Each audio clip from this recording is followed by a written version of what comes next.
with that goal if she desires. The White House says it remains open to conversations about the future of the Iran nuclear deal. Earlier today, Ibrahim Raisi was sworn in as Iran's new president, taking the oath of office in Tehran. The hardliner said he will fight what he called tyrannical American sanctions. White House Press Secretary Jen Psaki says there is still a window to salvage the nuclear deal. The timeline is not endless, but right now we are open to returning to seventh round of negotiations. The inauguration is today, so we will see what happens from here. Also today, the US offered residents of Hong Kong in America an 18-month deferment of any action to deport them. It means thousands of Hong Kong residents won't need to worry about their American visas expiring. The White House says the US will not stand idly by while China breaks its commitments to Hong Kong. British Prime Minister Boris Johnson is under fire for claiming that former Prime Minister Margaret Thatcher gave the country a head start in the battle against climate change by decimating Britain's coal industry. His comments were made on a visit to Scotland. The online retailer Amazon has announced that it will delay a return to its corporate offices until next year. It's the latest in a string of American employers deciding to postpone plans to bring employees back to the workplace as the Delta variant spreads. America's most prominent trade union leader, Richard Trumka, has died of a heart attack at the age of 72. He led the AFL-CIO, which represents more than 12 million workers, and Mr. Trumka was a close ally of President Joe Biden. The news of his death was announced on the Senate floor by Majority Leader Charles Schumer. It's just horrible news. We have just lost a giant, and his memory will, I know, importune all of us to do more, even more, for the working people of America, who Rich Trumka so dearly and deeply loved. From bureaus worldwide, this is FSN.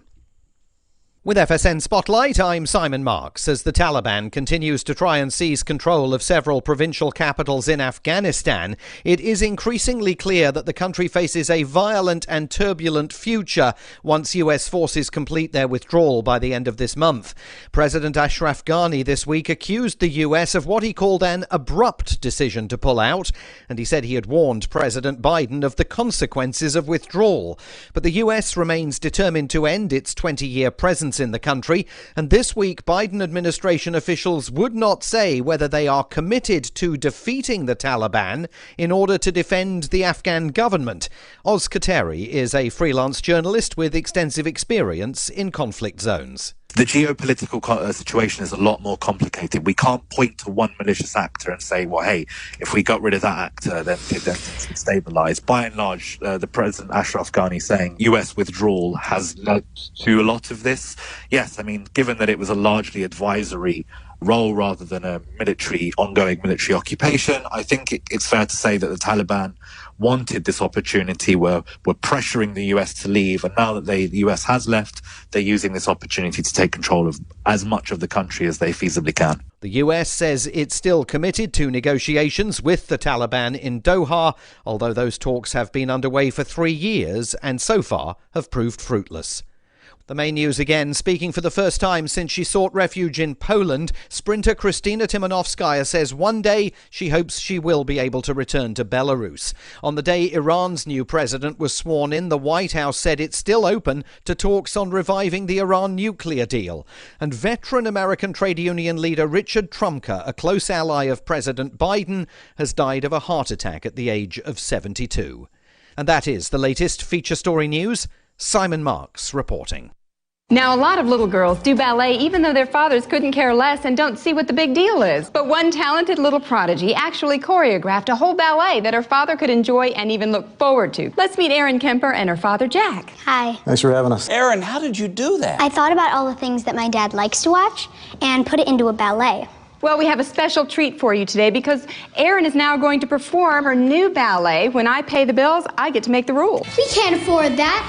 World War II. I miss your mother too, but we're going to have to do the best without her. Go Redskins! Bravo! Well done. Boy, I wish you were mine. You know, my two girls are grown up, but you still couldn't pay me to watch one of their a cappella shows. What inspired you to create this amazing ballet? I'm really inspired by the theme of my dad paying any attention to me at all. Now, at the end, I hear she just put the game up on the big screen. I don't know where she gets it. This is the Onion News Network.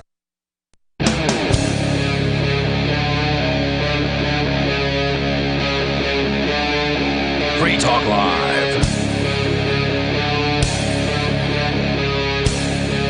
It is Free Talk Live, and the phones are open, as they always are. You can reach us at 603-283-6160.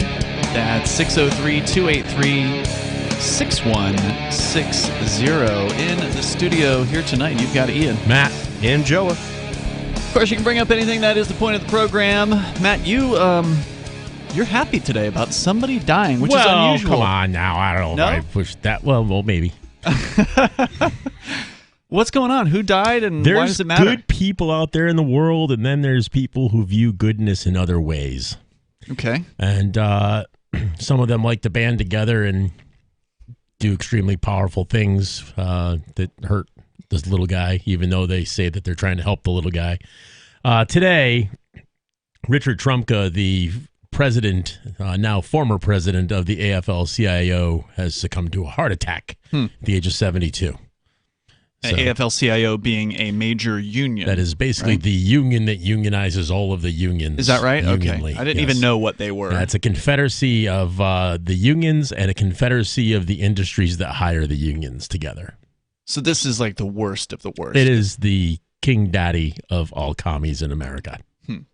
Well, now, you don't have to be a communist to think a union's a good idea. Yeah, but they tend to vote that way. Mm-hmm. They do. It's very much, but unionizing in America has always been, has parroted a lot of the commie slogans for since day one. Workers of the world unite type of thing, and so it's clear where they go, where they land, and it's clear how they vote. So even if you're part of a union, it doesn't necessarily mean that you agree with the political standpoints of the union. But everybody that does belong to a union does pay into the unions, and those unions then use that money to lobby the way they want things to go and things like that. Yeah, so as I understand it, unions, they came about for good reasons, where there were some bad working environments, and they said, well, we're going to band together and, become a stronger negotiating tactic to Nothing wrong with get that. a better circumstance. But then these people like this guy that you're talking about, they figured, this is a way that we can actually get paid without having to really do much of anything. Pretty much, So they created this administrative structure and started instituting fees and all that. And, of course, all these fees go to pay the union bureaucracy, essentially. And what do you know? They lobby for more benefits that don't so much accrue to the members of the union as they do to the union itself. Right? They essentially just grease the gears of corruption. Yeah. And it makes it look like they're getting something out of it after their dues are paid and all that. Yeah, there's nothing. I love the idea of collective bargaining. I have no problem with unions as far as unions go. Unionizing goes, we'll say.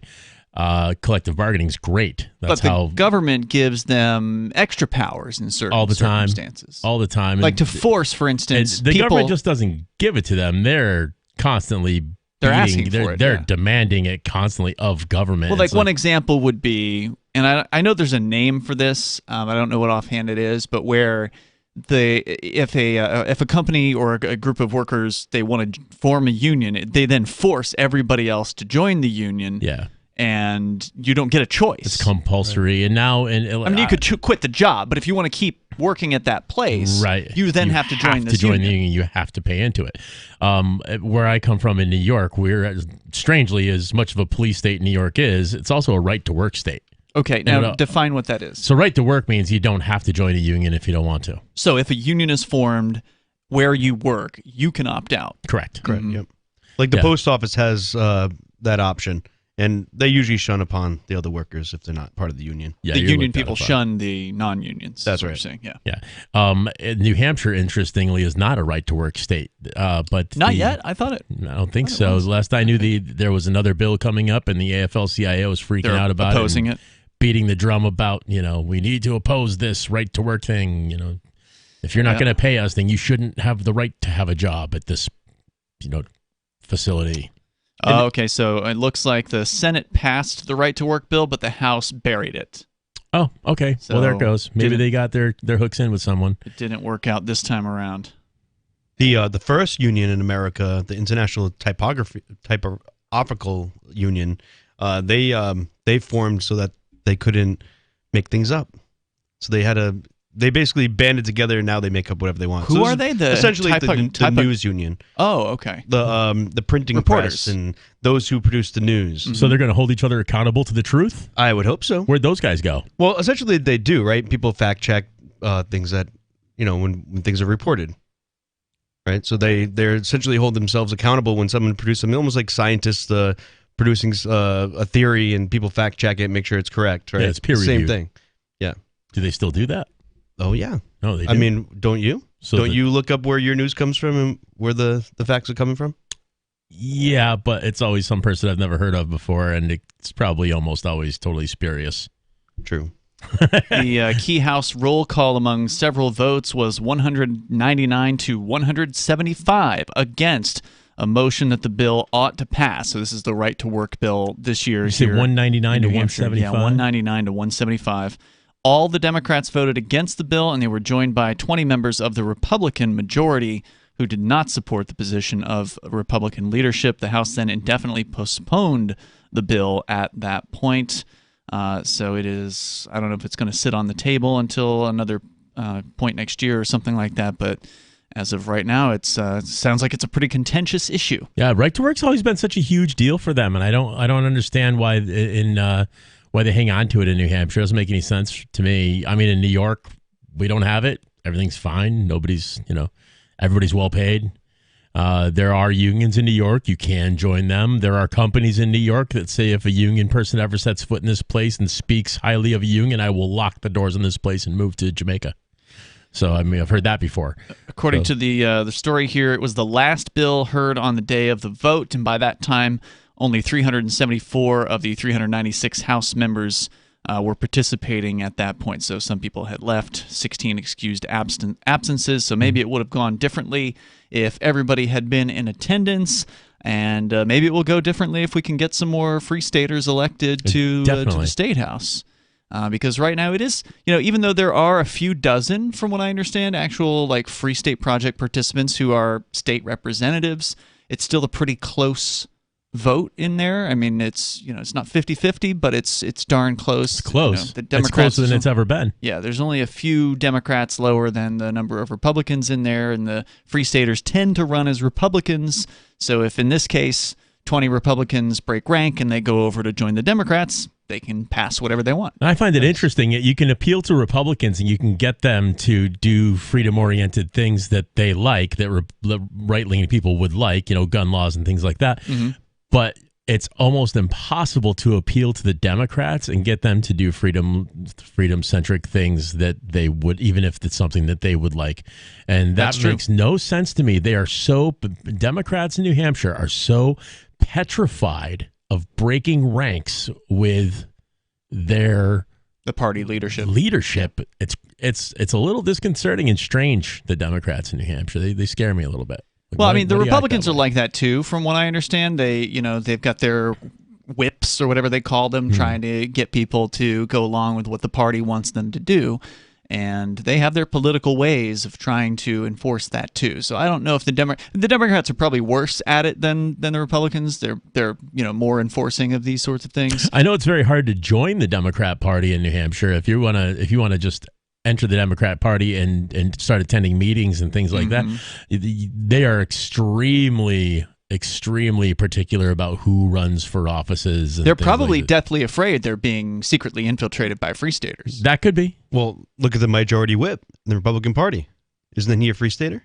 I don't know if he's a whip. I think his term is the majority leader. Majority leader. Yeah. In that case, okay. I don't know if the whip is a different. I thought that was the same seat. thing. It might be. I'm not sure. And in which case, he is the second most influential Republican by rank. Yeah, I actually kept pace with him on the highway the other day for about 15 miles. Oh, really? So if he's listening, hey, I was driving next to you, and there's sorry license plate. 603-283-6160 is our number here. We definitely need more liberty-loving people to migrate here to New Hampshire and get active so we can see more freedom in our lifetime. And you know what? If you're thinking about it, you ought to get on it before they make it illegal for you to leave. Yeah. Wherever it is that you are. Now. That's crazy. That's likely coming soon. Nuts. With whenever the next COVID crackdown. Of course, we already have New York requiring vaccinations now to go and do things. More coming up. It's Free Talk Live. Tired of cancel culture? Sick of mega tech corporations holding an axe over your head? Join the LRN.FM Matrix chat server. It's self-hosted, so no one else can tell us what to do or say. Don't like the existing channels? You can make your own. You can even connect into some of our channels from other Matrix servers. It's federated. For the full LRN.FM Matrix experience, though, you should join our server via the step-by-step instructions at chat.lrn.fm. Chat.lrn.fm. After a devastating war, the alien visitors were driven back, and their willing human collaborators were left behind to face the music. When Emma Jean Anderson's ex-lover springs her from prison, Nathan Foster and his 14-year-old nephew Ben are tasked with bringing the pair to justice. An easy enough job until they discover something is inside Emma Jean, and the fate of the planet hangs in the balance. The Family Business by Mike Coopery from BaneBooks.com. Are you tired of governments around the world killing innocent people? Stop using their money. There is an alternative. Bitcoin is a stateless, free market, non-political currency. Bitcoin is money that cannot be inflated or controlled by any state. By continuing to use their money, you're perpetuating the killing. Stop doing it. You have an incredible alternative available to you now. Learn it, use it, spread it. Get started with Bitcoin at Bitcoin.com. It's Bitcoin.com. Do you feel like your nation, state, or community no longer holds your values? Have you dreamt of a place where people agree that liberty is important and are free to pursue their projects so long as they respect the property of others? There are many people just like you that are discovering freeprivatecities.com. Their social media links are at the upper right of the page at freeprivatecities.com. All skill levels will be needed when the first of the Free Private Cities opens. It's sooner than you think. Stop arguing and build. freeprivatecities.com.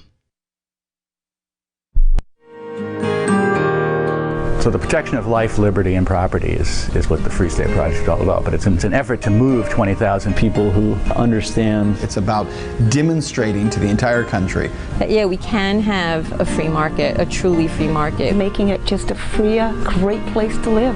It's the world's largest voluntarist libertarian community, and it's only getting bigger. That's amazing, to be able to move to a place where other people passionately believe in being free and independent. What the Free State Project is managing to do, though, is to put their money where their mouth is. It's physically getting up across the country and saying, let's go someplace and let's demonstrate the power of these ideas. There's a lot of kind of philosophy that surrounds liberty. There's a lot of thinking about it and talking about it. But here in New Hampshire, people are doing it. 101 Reasons Liberty Lives in New Hampshire, a documentary by Free State Project Early Movers. Watch it free at 101reasonsfilm.com. 101reasonsfilm.com. Some of you asked, and now we've delivered. LRN.FM's live Keene, New Hampshire studio shows are now streamed in HD on Twitch. Visit our channel at twitch.lrn.fm and give it a follow. If you have Amazon Prime, you get one free subscription on Twitch. If you use it on our channel, Twitch will give LRN.FM a monthly piece of your Prime subscription cost. So please watch, follow, share, and subscribe to twitch.lrn.fm. That's twitch.lrn.fm. So you've signed the Shire Society Declaration and are planning your move to New Hampshire to be around more liberty-oriented people. Next, sign up for the Shire Society Forum at forum.shiresociety.com. There are a bunch of people there who are already in the Shire, and they want to meet you. If you're already in the Shire physically, you should also come by the forums. Remember, not everyone uses Facebook. New people are signing up for the Shire Society Forum every month, so drop in and say hello at forum.shiresociety.com. You can stick it to the man and big tech. Join our FTL social mastodon at social.freetalklive.com.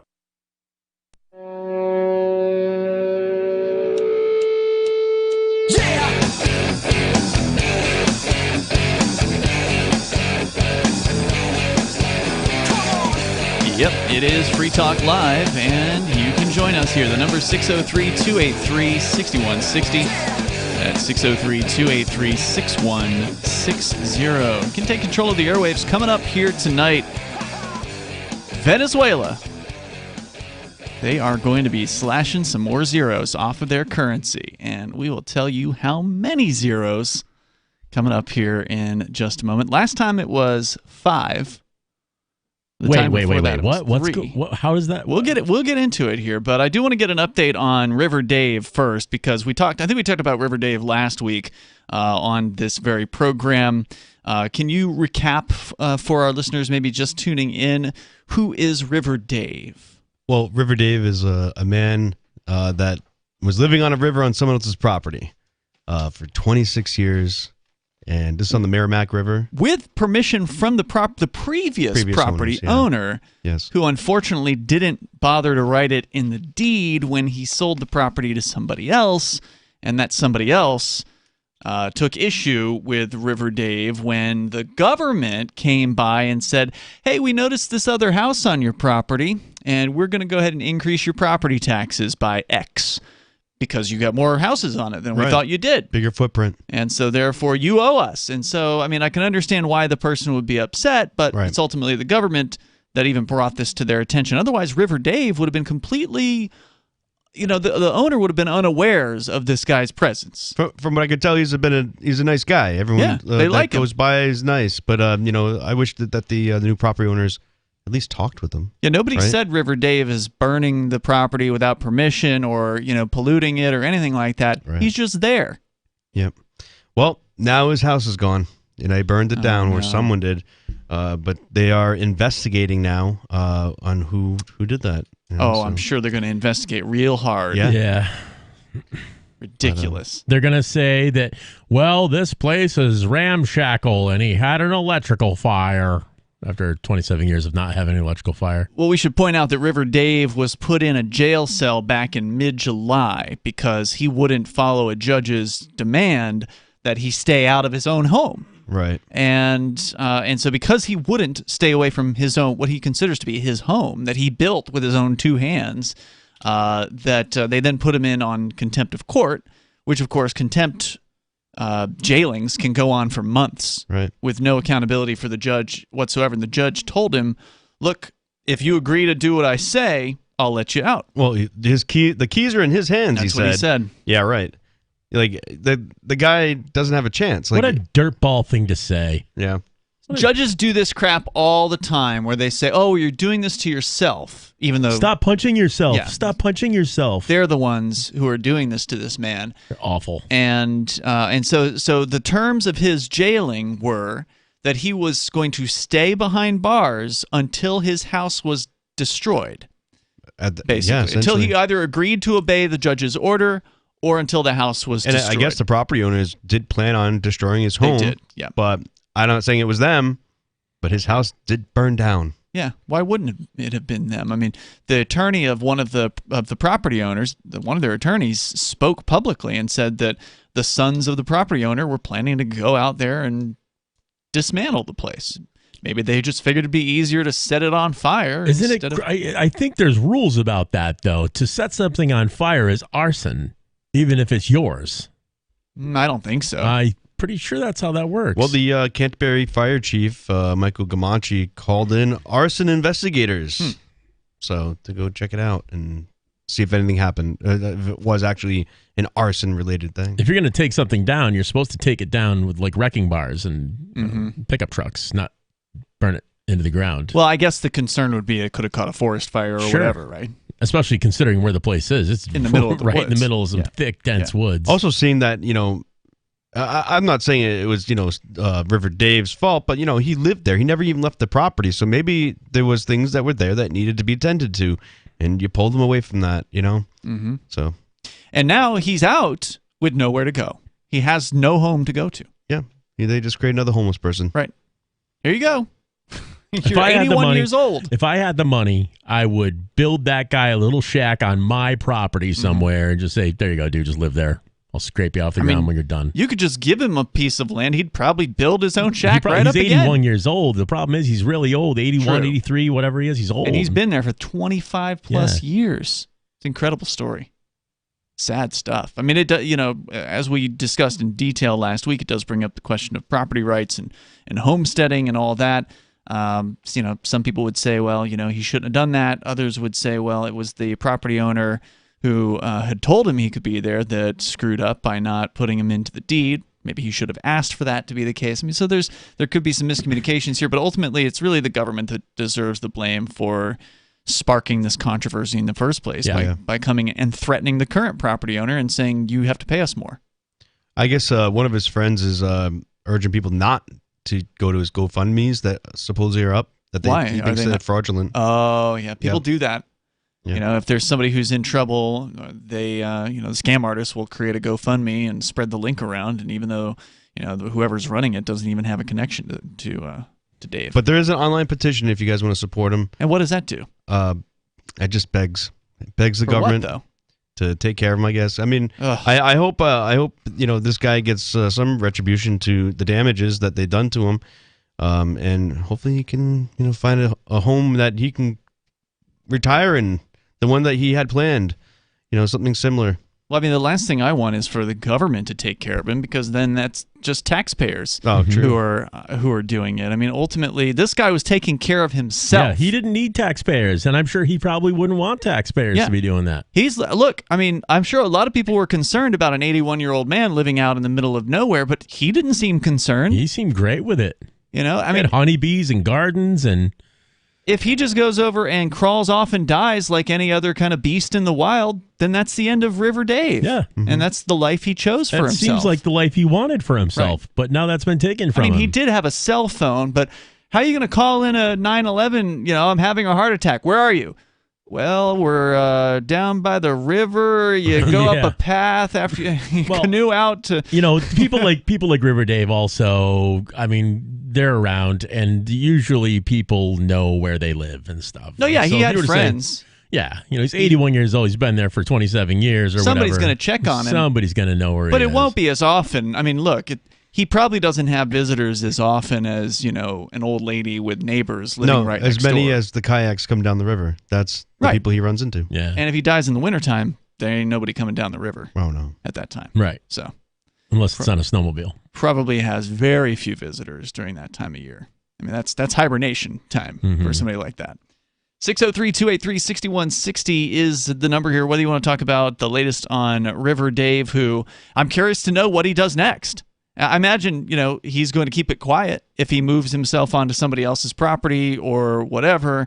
I don't know how much money he's got. I mean, he presumably has been living off of savings for all of these years. He probably hasn't spent a whole lot of money in the last, so... He's not paying rent.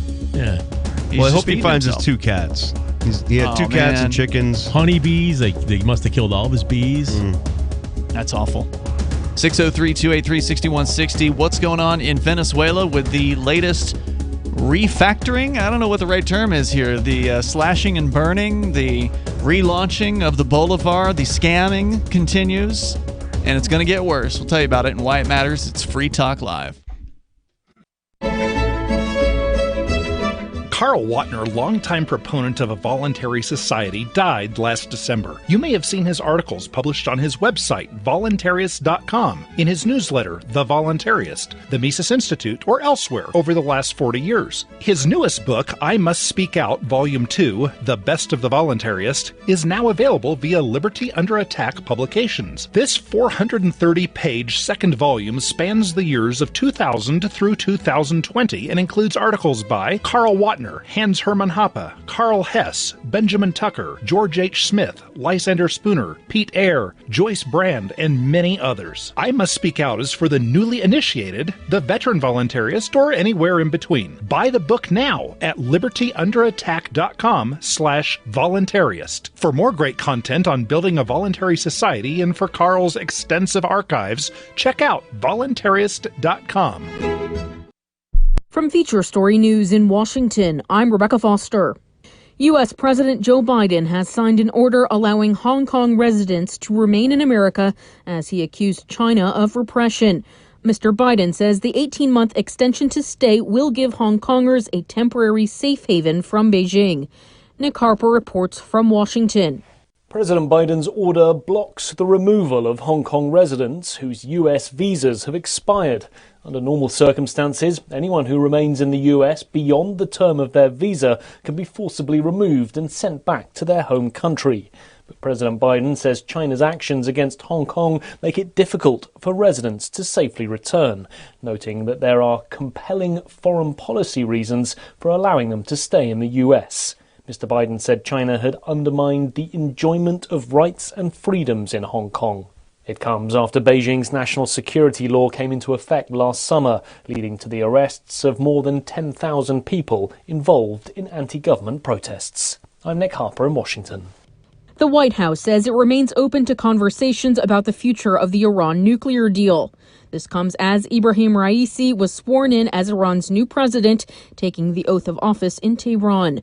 The hardliner said he would fight what he called tyrannical American sanctions. White House Press Secretary Jen Psaki says there is still a window to salvage the nuclear agreement.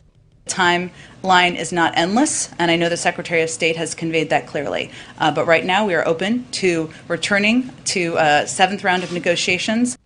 Belarusian athlete Kristina Timanovskaya says she hopes one day she will return to Belarus, but must for now make her safety her priority. At a press conference in Warsaw, she said she has not decided whether to seek political asylum in Poland or decided how long she'll stay there. State lawmakers in New York say they're close to completing an impeachment probe into Governor Andrew Cuomo. This comes days after a report accused Cuomo of sexually harassing multiple women. Here's Sarah Walton from New York. Attorneys for the Assembly Judiciary Committee in New York have informed Andrew Cuomo's legal team that their impeachment probe is nearing an end. They've given the governor until the 13th of August to provide evidence. The committee says it will then consider potential articles of impeachment. It began its investigation in March when allegations of harassment were first made. It ran alongside an investigation by New York's Attorney General that revealed on Tuesday that it had found evidence Cuomo sexually harassed at least 11 women. Andrew Cuomo has denied the allegations and has refused to resign. U.S. equities advanced Thursday following a decline in the number of jobless claims filed last week and a widening trade deficit. Also boosting markets, energy and travel stocks that point to further momentum in the economic recovery. From bureaus worldwide, this is FSN. Don't miss a moment of Free Talk Live. Get our archives daily via our podcast at feeds.freetalklive.com.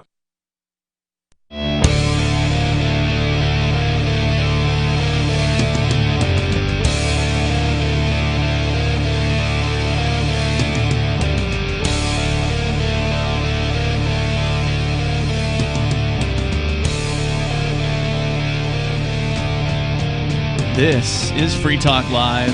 The number, if you want to join in here, 603-283-6160. We are going to talk about hyperinflation. No, it's not happening here yet. Or is it? No, it's not happening here yet. No, the dollar is, all things considered, even though they apparently printed some people say 20, 30, 40% of all the dollars that have ever existed in just the year 2020. So that aside, there's definitely inflation going on in the United States. It's not as bad as it is down in Venezuela. And you had asked a question earlier when I kind of teased this, Matt, about what I was talking about. You didn't sound very familiar at all with the Venezuelan bolivar. Are they just like taking zeros off of the end of like the $1 trillion note or something like that?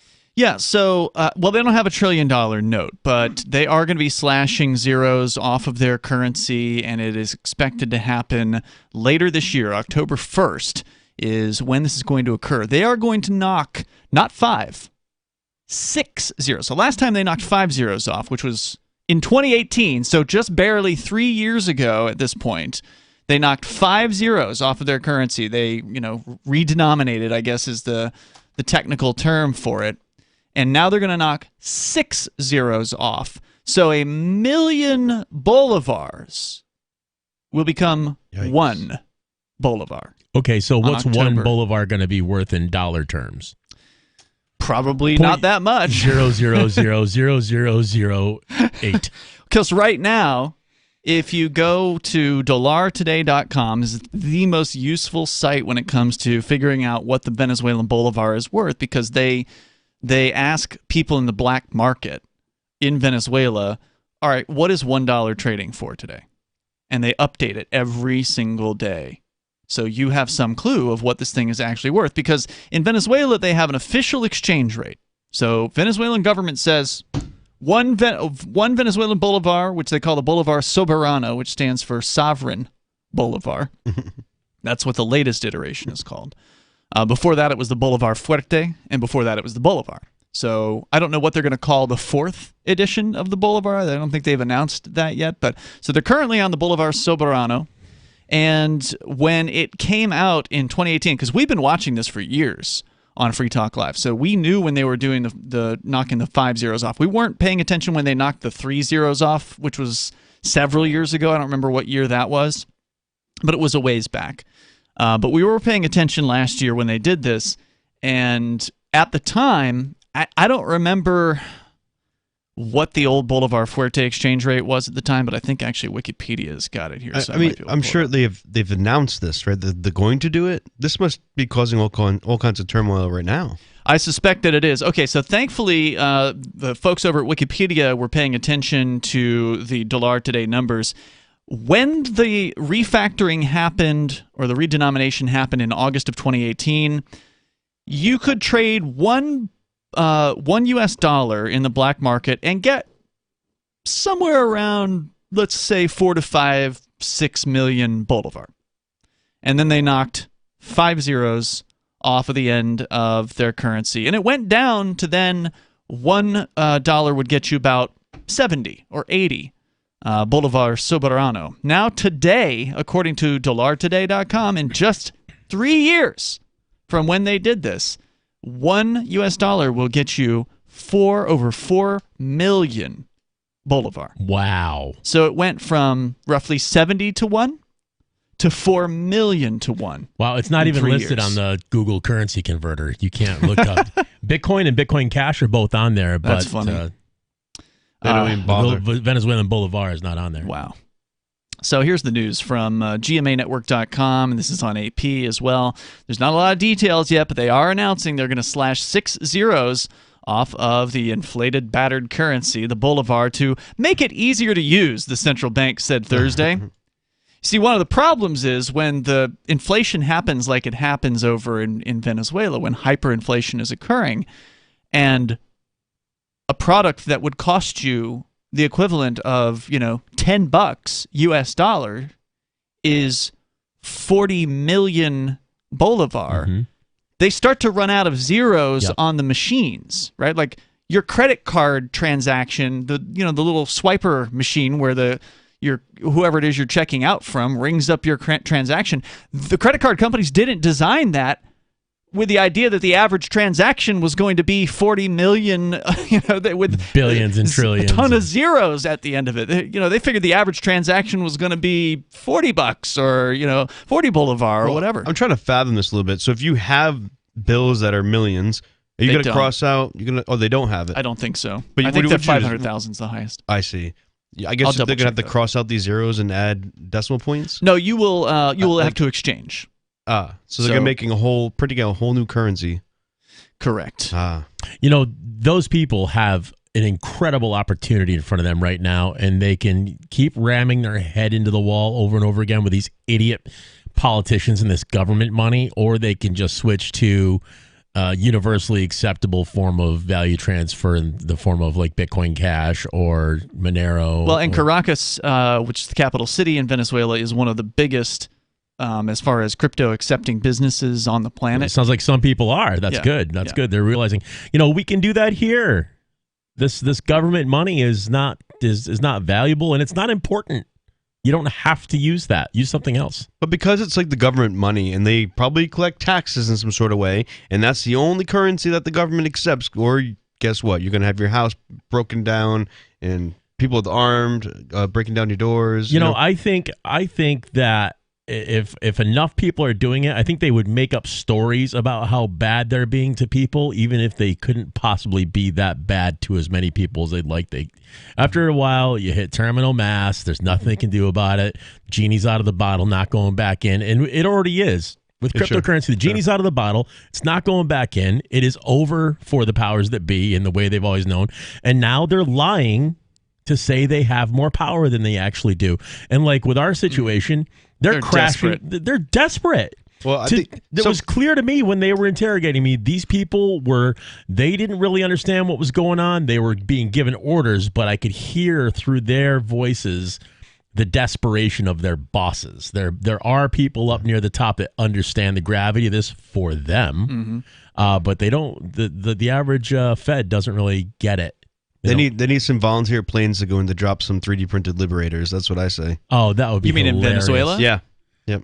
Well, that's true because guns are prohibited from the average person in Venezuela. Now, the government, of course, they've got guns. Tons of them. And sometimes they'll even arm like motorcycle gangs that are pro-government. So if you're on the right side, meaning the government side, you can get a gun. On the upside, there's Central America, South America, Mexico. There's a lot of black market down there. You can get just about anything you want. Sadly, I was in Mexico. I was in Isla Mujeres, so island off the coast of Cancun on vacation a few months ago, right? One of our waiters at a restaurant we ate at was from Venezuela. Handsome kid, well-spoken, great English, super smart, real friendly. God, what a nice kid he was, I'll tell you. And when he said he's from Venezuela, actually my friend's girlfriend is Peruvian, so she knows all of the different accents, and she spotted him as a Venezuelan. And I said, "You're from Venezuela?" And he goes, yes. And I said, "I'm sorry to hear about what's going on there." And he immediately got really sullen. You could tell it's taken a toll on the average, like the regular people. He left Venezuela. He didn't want to leave Venezuela. Smart move. But he had to go. Yeah. For him, it was like he had to go. He couldn't be at home anymore. It's the smartest thing you can possibly do. I mean, because every other place, every other place outside of Venezuela is living large by comparison. I mean, I'm not going to tell you life is good in Honduras or anything like that, but Venezuela is terrible. I think we gave that kid $200, and I remember his eyeballs just about falling out of his head. I hope he went and bought some crypto. I hope he did. We told him all about it. Did he tell him about the Free State Project and how we love liberty? Didn't want to get his hopes up that high. 603-283-6160 is the number here. More about knocking 6 zeros off of the currency. You can share your thoughts here as well. This is Free Talk Live. When commercial, instead, listen. Even if you don't sell things for a living, you're still selling in the various conversations and transactions that make up your busy day. With money and attention so scarce now, effective communication skills have never been more important, especially if you're a job seeker. So take a lesson from Madison Avenue. Often the fewer words, the more effective the message. Like Jiffy Lube, where you never need an appointment. Or the Office Max ad that says, "You supply the ambition, we supply everything else." How about online ticket broker StubHub.com, the way in when it's sold out? Or CyberCupidMatch.com's seductive, "Go ahead, it's okay to look." How cleverly and succinctly can you distill your message? For more tips, hit survivalspeech.com. I'm Holland Cook. The new 4th edition of Healing Our World, The Compassion of Libertarianism, will take your understanding of liberty to a deeper level and has over 1,300 updated references, new cartoons, and a foreword by Dr. Ron Paul. With discounts for multiple book purchases, the 4th edition of Healing Our World is a great gift for the liberals, pragmatists, environmentalists, and Christians in your life who think libertarianism is cold-hearted. Get yours today at healing.freetalklive.com and use promo code FTL for a $5 discount. If you want to know the latest about Free Talk Live before we go on the air, all you need to decide is how you want it delivered. It's your choice. Visit news.freetalklive.com to receive our usually weekly news updates by email. Plus, we have a Twitter account at twitter.freetalklive.com, and you can follow us on the decentralized Mastodon platform at toot.freetalklive.com. So please follow us at toot.freetalklive.com and sign up for our emails at news.freetalklive.com. Free Talk Live. You guys are just penguins. You're lemmings. I'm a penguin. I'm a lemming. Walking off the. Do you know what a lemming is? Yeah, well, it's a little rodent that people claim jump off of It's cliffs. not a rodent. It's a penguin, and you just walk A off. lemming is a penguin? penguin? That's a new one. They're penguin Yeah, like. it is. I'll it's check a it out. penguin, dude. No, it's and not. you just walk It's a little off the rodent. cliff. You're rigged. It's rigged. Hold on, Mark is correct. A lemming, according to Wikipedia, is a small rodent. It is found usually near the Arctic. Together with the voles and muskrats, they make up the subfamily. She was really just confused. It doesn't make a difference. So what? It's a They're little related to rats, mice, hamsters, and gerbils. But they do jump not off penguins. But they do jump off cliffs, don't they? No, they don't. They don't jump off cliffs. It's an analogy. Oh my God! You didn't live. You guys are too young. Beverly, you turned my world upside down. Lemmings don't jump off cliffs? Man, They do in the video game. Free Talk Live, 7 nights a week from 7 to 10 Eastern, live on the Liberty Radio Network at LRN.FM. The LRN.FM social media channels have been revamped. We've eliminated Facebook and focused on other platforms like Twitter and Mastodon, the decentralized alternative to Twitter. On our accounts, you'll find posts from multiple LRN.FM show hosts together in one place. Follow us on Twitter at twitter.lrn.fm, or better yet, move to the decentralized Mastodon social media platform at toot.lrn.fm, toot.lrn.fm. I think you'll like it. Are you a cryptocurrency advocate? The Crypto Tip is the ideal outreach tool to help new people discover cryptocurrency. It's a printable business card-sized tip that you can give to service providers, preferably in addition to a good cash tip. When the server scans the QR code, it'll bring up an explanation of cryptocurrency, how to install a wallet, and allow them to claim the tip. If they don't claim the crypto, you get your tip refunded to you after a time period you specify. Plus, if they do claim the tip, you get an email alert. Create as many tips as you want at cryptotip.org. That's cryptotip.org. We're still not sure why you'd want to watch, but our video feed is streaming nightly for free at cam.freetalklive.com.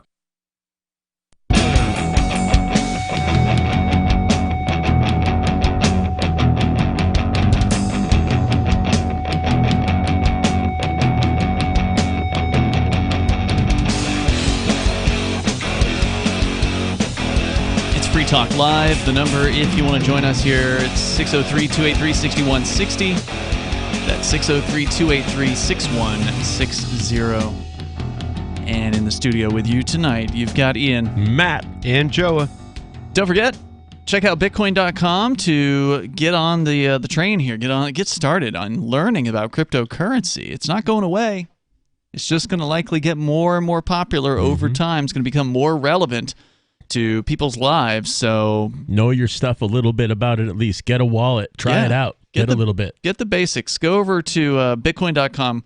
Click Get Started at the top of the page, and you'll find lots of valuable information there. You can spend as much or as little time on it as you want, as little as 3 minutes to watch one of the introductory videos. But you may find yourself interested in watching a little bit more than that because it is a fascinating topic, and it is one that is making huge impacts on the way we eventually I think it's going to make a huge impact on the way we live our lives. Right now it's making a huge impact on the financial world, shaking things up, and the people in government, they don't like it. They don't like it. Venezuela could save you guys. You never know. Well, it absolutely can, I think. I mean, look, there's no way to guarantee that the price of Bitcoin or other cryptocurrencies is going to keep going up, so we can't make any promises. But if you look at the last 12 years, it looks pretty good. And you can check out, look at what they've done to Fluffy Pony this week. I don't know if Free Talk Live's covered this yet, but Fluffy Pony went down. Fluffy Pony is He's one of the Monero programmers. Yeah. I believe he retired from that like a year ago, but he got arrested this week. Yep, and I'm not sure what he got arrested for, but they're saying it alleged wasn't fraud on a company in South Africa. So the U.S. government is doing the bidding of the South African government. They took him into custody. He's now facing a extradition. It sounds pretty fishy to me. If it has nothing to do with cryptocurrency. That's what the they're government saying. said, but I don't believe anything they say because they're a bunch of liars. Yep, we're going to continue here with your calls and thoughts. Rob is on the line in Vermont. You're on Free Talk Live. Hello, Rob. Hey, thanks for taking my call. Yes, sir. So I have an account with TD Ameritrade, and there's this stock I've been watching. It's called BTSC. It's your Bitcoin Services Incorporated, and there was no activity for a little over a week, and I called them, and they said that the stocks that I had in Bitcoin services were taken right off of the stock exchange. Said no trades are being accepted on this security due to the securities registration being revoked. I called Ameritrade, and the guy told me, he said he cannot find any information about BTSC. Money still shows on, it still shows on there, but no trace of the company, no trade or activities, no info. Now, were they delisted due to being too small an operation? That does happen. That's an SEC rule that would happen to any company. Companies get listed and delisted all the time. I'm just wondering if this particular situation was something else. Maybe they whitewashed it and got rid of it because they didn't like it. Or maybe it's a buyer beware coin that I'm not sure. It's a stock, though. It's legitimacy. That's more of a sign that anyone can just put anything up on the stock market. Sure. When it's delisted, it'll go into what's called the pink sheets. So if you look in the pink sheets and find out, it'll be an over the counter type thing at that point. It just won't be listed on NASDAQ or New York Stock Exchange or anything like that. So according to a website called stockwits.com, they have some information here about this stock. It looks like the last time it was updated was August 3rd. So it hasn't had an update in a couple of days, and at the time it was worth 2 cents. So, I mean, yeah, it sounds like what they did was they took this thing down, and so I guess that means you're just SOL. If you had this stock, you're done for it. You can still trade it over the counter. Oh, really? Yeah. It's not that it doesn't have value, it's just not listed anymore. These trading houses, like the NASDAQ and things like that, they don't really have time to keep track of every single person that wants to start a corporation. So I guess I'm SOL out of 5,600 shares, huh? Don't go so far. You might, you can sell it. You can find a buyer. Yeah, I mean, this thing's worth like a cent. Yeah, so what's that, $50? $56. Yeah. If it's worth. The guy he did tell me, he said that, maybe in a year or so, somebody might file a lawsuit or something like that and then get it restarted. He said something to the fact that they didn't follow the rules or something like that, or, Which is easy to do, to not follow the rules when it comes to that, because there's a ton of rules. Yeah. And when you have such a teeny tiny little company and they're asking you to, it's regulatory capture, basically. It's a form of regulatory capture where you really can't get in because you can't follow all the rules because there's so many of them. You need a herd of lawyers to just, get the basics done, to say nothing of. Some guy here says that he posted this on the 31st. He received a notice a few days ago from Schwab that due to some new regulatory rule, only closing positions will be allowed and cannot guarantee any liquidity after that date. He says, I put it in my calendar to see before then, but I guess the regulators caught up with them. Rarely play penny pink sheets and buyer beware, but still don't understand how the SEC allows any to exist. So it is gone, it sounds like, and whether you can figure out what to do with it now, I don't know. I don't know jack diddly about stocks, I'll tell you that. And I wish you the best, Rob. And what I would say, and thanks for the call tonight, is all of this stuff is risky. I mean, you want to get into stocks, you want to get into crypto. It's all risky. You never know what's going to happen. You certainly don't want to put in more than you can afford to lose. But boy, I am just so uninterested in stocks because they're so controlled. They're so regulated. You can't make a move in stocks without the government being aware of it. You sell, you buy the thing, you sell the things. These stockbrokers are going to report you. They're going to report everything that you do to the government. You can't do this off the radar in any way, shape, or form, unlike cryptocurrency, and the government hates this about cryptocurrency. Right. If you avoid doing things in sort of the on-the-system, on-the-books ways, which would be like going through an exchange or something like that to buy your crypto, if you buy it from another individual, then no one knows you have it except for that individual from whom you bought it. Essentially, yes, yeah. That's it. And then if no one knows you have that thing, then they don't know what you do with that thing at that point, especially if you put it into something like Monero, for instance. Yep. And then it's completely off the radar unless they somehow, figure out a way to crack Monero. But then again, if they never knew you had it in the first place, they certainly can't prove that you had it. The government is now starting a rumor. There's some IP out there. Apparently, there's a company that's saying that they found a way to trace Monero transactions. Put up BS. or Prove shut it. up. Put up or shut up. There is no way. I think this is absolutely like an FBI front company, if anything, with Or they're looking for FBI money. Total. Yeah. They want a contract. Totally. Yeah, and I think it's just I think it's total trash. And it's probably, it could just be a straight up front company, or it could be, they just want a grant or something. But it's called CipherTrace, I think, if I remember correctly. Oh, yeah. CipherTrace. One of those tracing corporations. There's a few of those out there. I don't think it's real.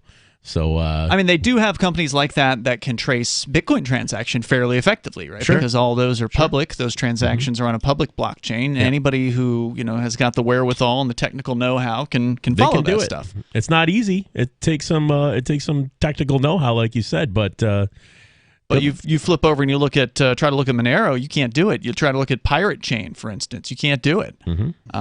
These are systems, and they're not the only privacy systems out there. They're probably two of the more remarkable ones as far as market cap and influence and popularity are concerned. But there's several other competitors out there. All of them are vying to be the top privacy. Yeah, I would say if you're new into crypto, don't just go for the default Bitcoin. You don't know. You just do a little research. Just look at the exchanges for a while if you're doing crypto exchanging, and just know what you're getting into. And if the rule of thumb is if you don't have the keys in your possession, you don't have the keys. You don't have the keys. You don't have it. That's absolutely true. So if you want to weigh in on this discussion, whether it's crypto or, I don't know much about stocks, and I'm so uninterested in them. I did download the Robinhood app like a year ago, just because there was all this buzz around it. Oh, it's supposed to make stocks so easy, and to its credit, it does. But of course, they also suck because they were part of the hedge fund. Like they were partially owned by that hedge fund that tried to screw people over during the GameStop situation earlier this year. Yes, Robinhood plays like they're for the little guy, but that's just It's just marketing, and they're tainting the legacy of Robinhood too. Yeah, for sure, they totally are. So I just wanted to kind of fool around with it and see how easy was it, because I remember. Years ago, you had to, pay fees, and I'm sure there's still companies that charge you fees to trade stocks. They don't do that, so that's kind of what attracted me to it. But it's like, okay, now I have these, I only spent like a few $100 on stocks, and I got one of Trupanion or whatever, right? It's gone up, but I don't want to sell the thing because then they're just going to report to the government. So it's just like, okay, I just wanted to see what this was like. The number here is 603-283-6160. That's 603-283-6160. Not like the government doesn't know I have them. They do. More coming up here in moments. It's Free Talk Live.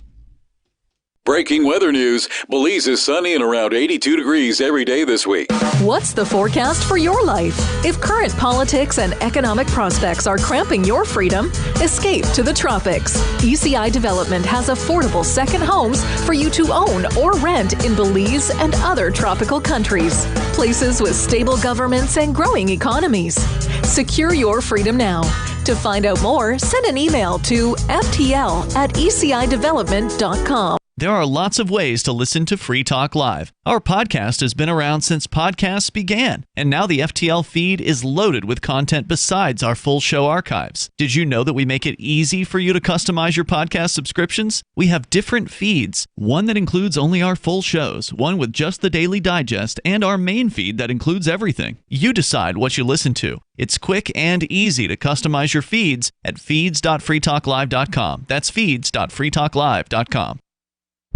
My name is Jacob Hornberger. I'm president of the Future of Freedom Foundation, which Congressman Ron Paul awarded for having an outstanding freedom website. Write us at fff@fff.org, and we'll send you a free 3-month subscription to our monthly journal of libertarian essays and our booklet, Economic Liberty in the Constitution, which George Mason University economics professor Walter Williams praised in a recent column. That's fff@fff.org. What if you want to hear the latest episode of Free Talk Live, but all you have is your phone, you forgot to download our archive, and you have no data connection? You can call our Listen line at 641-793-0191. That's a long-distance number, so you may incur charges. If not, listen as long as you want. 641-793-0191. 641-793-0191. The Free Talk Live listen line, 641-793-0191. You're listening to the live edition of Free Talk Live. Hour number 2 is next after the news here on the Liberty Radio Network at LRN.FM. From Feature Story News in Washington, I'm Rebecca Foster. U.S. President Joe Biden has signed an order allowing Hong Kong residents to remain in America as he accused China of repression. Mr. Biden says the 18-month extension to stay will give Hong Kongers a temporary safe haven from Beijing. Nick Harper reports from Washington. President Biden's order blocks the removal of Hong Kong residents whose U.S. visas have expired. Under normal circumstances, anyone who remains in the U.S. beyond the term of their visa can be forcibly removed and sent back to their home country. But President Biden says China's actions against Hong Kong make it difficult for residents to safely return, noting that there are compelling foreign policy reasons for allowing them to stay in the U.S. Mr. Biden said China had undermined the enjoyment of rights and freedoms in Hong Kong. It comes after Beijing's national security law came into effect last summer, leading to the arrests of more than 10,000 people involved in anti-government protests. I'm Nick Harper in Washington. The White House says it remains open to conversations about the future of the Iran nuclear deal. This comes as Ibrahim Raisi was sworn in as Iran's new president, taking the oath of office in Tehran. The hardliner said he would fight what he called tyrannical American sanctions. White House Press Secretary Jen Psaki says there is still a window to salvage the nuclear agreement. Timeline is not endless, and I know the Secretary of State has conveyed that clearly. But right now we are open to returning to a 7th round of negotiations. Belarusian athlete Kristina Timanovskaya says she hopes one day she will return to Belarus, but must for now make her safety her priority. At a press conference in Warsaw, she said she has not decided whether to seek political asylum in Poland or decided how long she'll stay there. State lawmakers in New York say they're close to completing an impeachment probe into Governor Andrew Cuomo. This comes days after a report accused Cuomo of sexually harassing multiple women. Here's Sarah Walton from New York. Attorneys for the Assembly Judiciary Committee in New York have informed Andrew Cuomo's legal team that their impeachment probe is nearing an end. They've given the governor until the 13th of August to provide evidence. The committee says it will then consider potential articles of impeachment. It began its investigation in March when allegations of harassment were first made. It ran alongside an investigation by New York's Attorney General that revealed on Tuesday that it had found evidence Cuomo sexually harassed at least 11 women. Andrew Cuomo has denied the allegations and has refused to resign. U.S. equities advanced Thursday following a decline in the number of jobless claims filed last week and a widening trade deficit.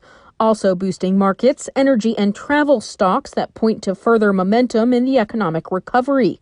From bureaus worldwide, this is FSN. With FSN Spotlight, I'm Simon Marks. As the Taliban continues to try and seize control of several provincial capitals in Afghanistan, it is increasingly clear that the country faces a violent and turbulent future once US forces complete their withdrawal by the end of this month. President Ashraf Ghani this week accused the US of what he called an abrupt decision to pull out, and he said he had warned President Biden of the consequences of withdrawal. But the US remains determined to end its 20-year presence in the country, and this week Biden administration officials would not say whether they are committed to defeating the Taliban in order to defend the Afghan government.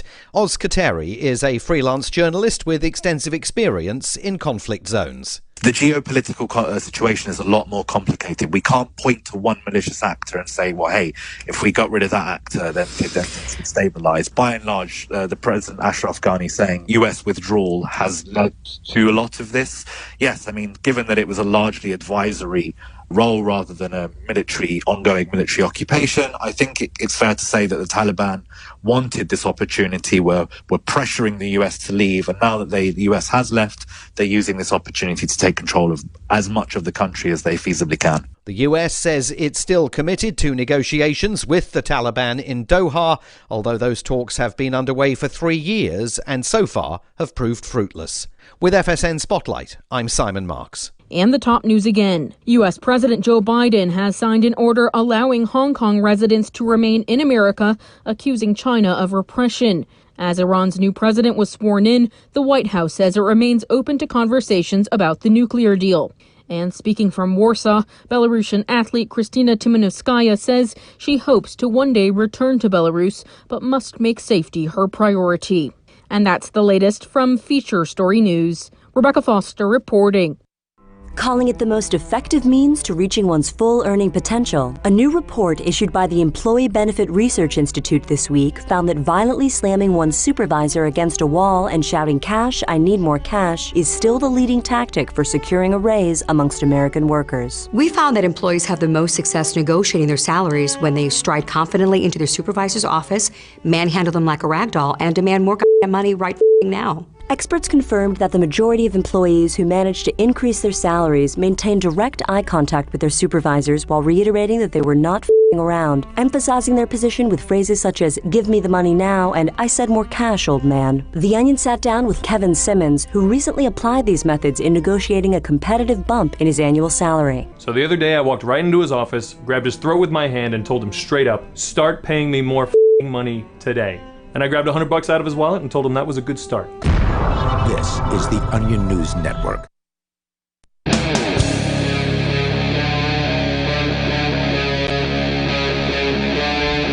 Free Talk Live. This is Free Talk Live. We're kicking off the second hour of the program here. Of course, you can bring up anything that you want. The number is 603-283-6160. That's 603-283-6160. With you in the studio here tonight, it's Ian, Matt, and Joa.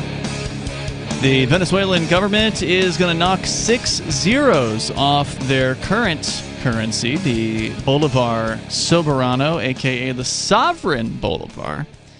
Didn't work out real well after just 3 years since the last redenomination where they knocked 5 zeros off. So that's a total of 11 zeros have been knocked off in the last 3 years, if you include, 2018 when they knocked 5 zeros off.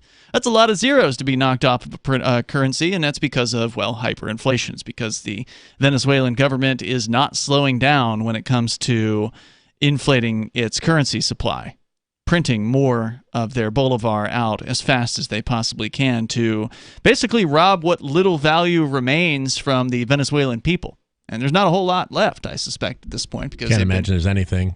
Pretty impoverished, and people are having trouble putting together 3 meals a day there in Venezuela. People losing weight just because they can't get enough food.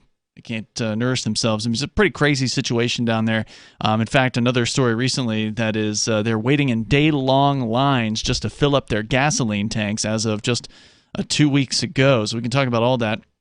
Of course, your calls and thoughts are welcome here at 603-283-6160. Major Payne is on the line to start us out here in hour 2 in Michigan. Go ahead, Major Payne. Good evening, gentlemen. That last little piece you talked about give me a giggle. I remember when the Venezuelan government took over the toilet paper factories so people couldn't even wipe their own arses. And I'm thinking maybe they used the paper to print their bolivars on. But that's seems all that way. Subject. Yeah, well, I'm going to roll back the history clock here. The origin of light beer was better than 2,000 years ago when the Hebrews were enslaved by the Egyptians. The Egyptians figured out a way to use, I think, 1/3 of the grain and make a tolerable beer. And they gave it to the camp on the weekends to keep the peace. All right, and this is the birth of light beer. You remember all the years that most of you guys have been listening to commercials. They don't advertise regular beer. They advertise light beer because they reduce their product input by 2/3. Mm-hmm. They can increase their advertisement by 1/3 and still increase their profit by a full third. They've got the whole younger generation brainwashed on light beer. You know what else light beers have is fluoride. So if you want to talk about hitting the young generation and mind control, there you go. They add fluoride to light beer? Yeah. Specifically light beer? Yep. Well, Bud Light, for sure. Huh. A lot of the mainstream beers in general. Why do they do that? They're trying to control that little rice grain thing in the middle of your brain that teaches your frontal lobes to participate in life. Do they not add fluoride to their non-light beers, or do they add it to I would everything? think it's all their beers, but generally Okay. these big companies, their biggest producers are light beers. Wow. But anyway, where I was going with these libtards that abandoned Texas a while back so they wouldn't have to vote. I don't know the story. Texas- Libtards have abandoned Texas? I thought they were moving into Texas from California. No. I'm talking about the people from the Texas House or whatever that didn't want to vote on that bill, and they went to Washington on the party plane and got Oh, okay. Yeah, I remember All right. seeing the photo from that with the Texas legislators that didn't have masks Yeah. on while everybody else has to Yeah. wear a mask. There was a picture of Miller Lite in the background, a case of beer of Miller Lite. That is the most lame beer in the world. You want to go on a party barge? Give me a break. Thank you, Major Payne, for the call tonight. The number is 603-283-6160. I take it Major Payne knows a thing or two about drinking. Maybe. Yeah. I wouldn't have spotted that Bud Light or that Miller Light in the back. You would not have spotted it? Yeah, probably not. Good eye, Major Payne. So just to bring you back up to speed here, October 1st, Venezuela is going to knock 6 zeros off of its currency. According to GMAnetwork.com, the president of the Central Bank of Venezuela says, quote, all monetary amounts expressed in national currency will be divided by 1 million. He said it's the goal of the changes to facilitate the use of the bolivar because, well, people are using the dollar in Venezuela now. The government used to prohibit that, but it became so popular to use the dollar that the government of Venezuela just kind of had to back off and say, okay, unofficially, you can use the dollar. We're not going to arrest you for it anymore. We're not going to allow you to put it into the banks, but we won't go and, shut your business down. We won't arrest you if you're caught pricing goods in dollars as well as bolivar. No. What about the people that work within the government? Are they not upset about something like this too? Shouldn't they? About the redenomination of the currency? Sure. I don't know if they're just going to get their salaries increased, or I don't know how that works. Like, they'll just refactor all of the salaries down to. So it's not going to really affect them. No, the government workers are more likely to be eating in Venezuela than the average person. So I don't think the government workers are concerned about it. They get raises more often than the other people. So whenever the government hyperinflates, which they're constantly doing, they do give raises to their employees. Well, I hope it does affect them so they can feel the same pain that their citizens are. Well, I mean, there's still the frustration of not being able to go and get products and services like you ever used to be able to have a difficult time getting potable water, medicines, things like that. I mean, I imagine being in the government gives you some more connections than the average person, but I suspect life is still more difficult for them than it was 10 years ago. Sure. The once wealthy oil producer is enduring its fourth year. What? Fourth year of hyperinflation? No, it's more like I don't know. It's been going on for a 10 long years time. Of hyperinflation, and its 8th year of recession. From January through May of this year, prices have risen 265%. Venezuela is now in the worst economic crisis of its modern history. Inflation is so bad that the everyday economy now works mainly in dollars. In stores, it is now common to see prices listed in dollars. Which Hate is to what I was break it telling to you. them, but the dollar's not doing so hot either, guys. They're going. Sounds like they're going from one bad idea to another bad idea. No doubt about it, but people don't know anything better. I mean, as much as we would like for people to be aware of cryptocurrency and the benefits of it, as far as adoption is concerned, we're still in the early days when it comes to cryptocurrency. I mean, and as far as governments go, this may actually set Venezuela's government, if government people can learn anything, to succeed in the future, because right now they're being forced to compete.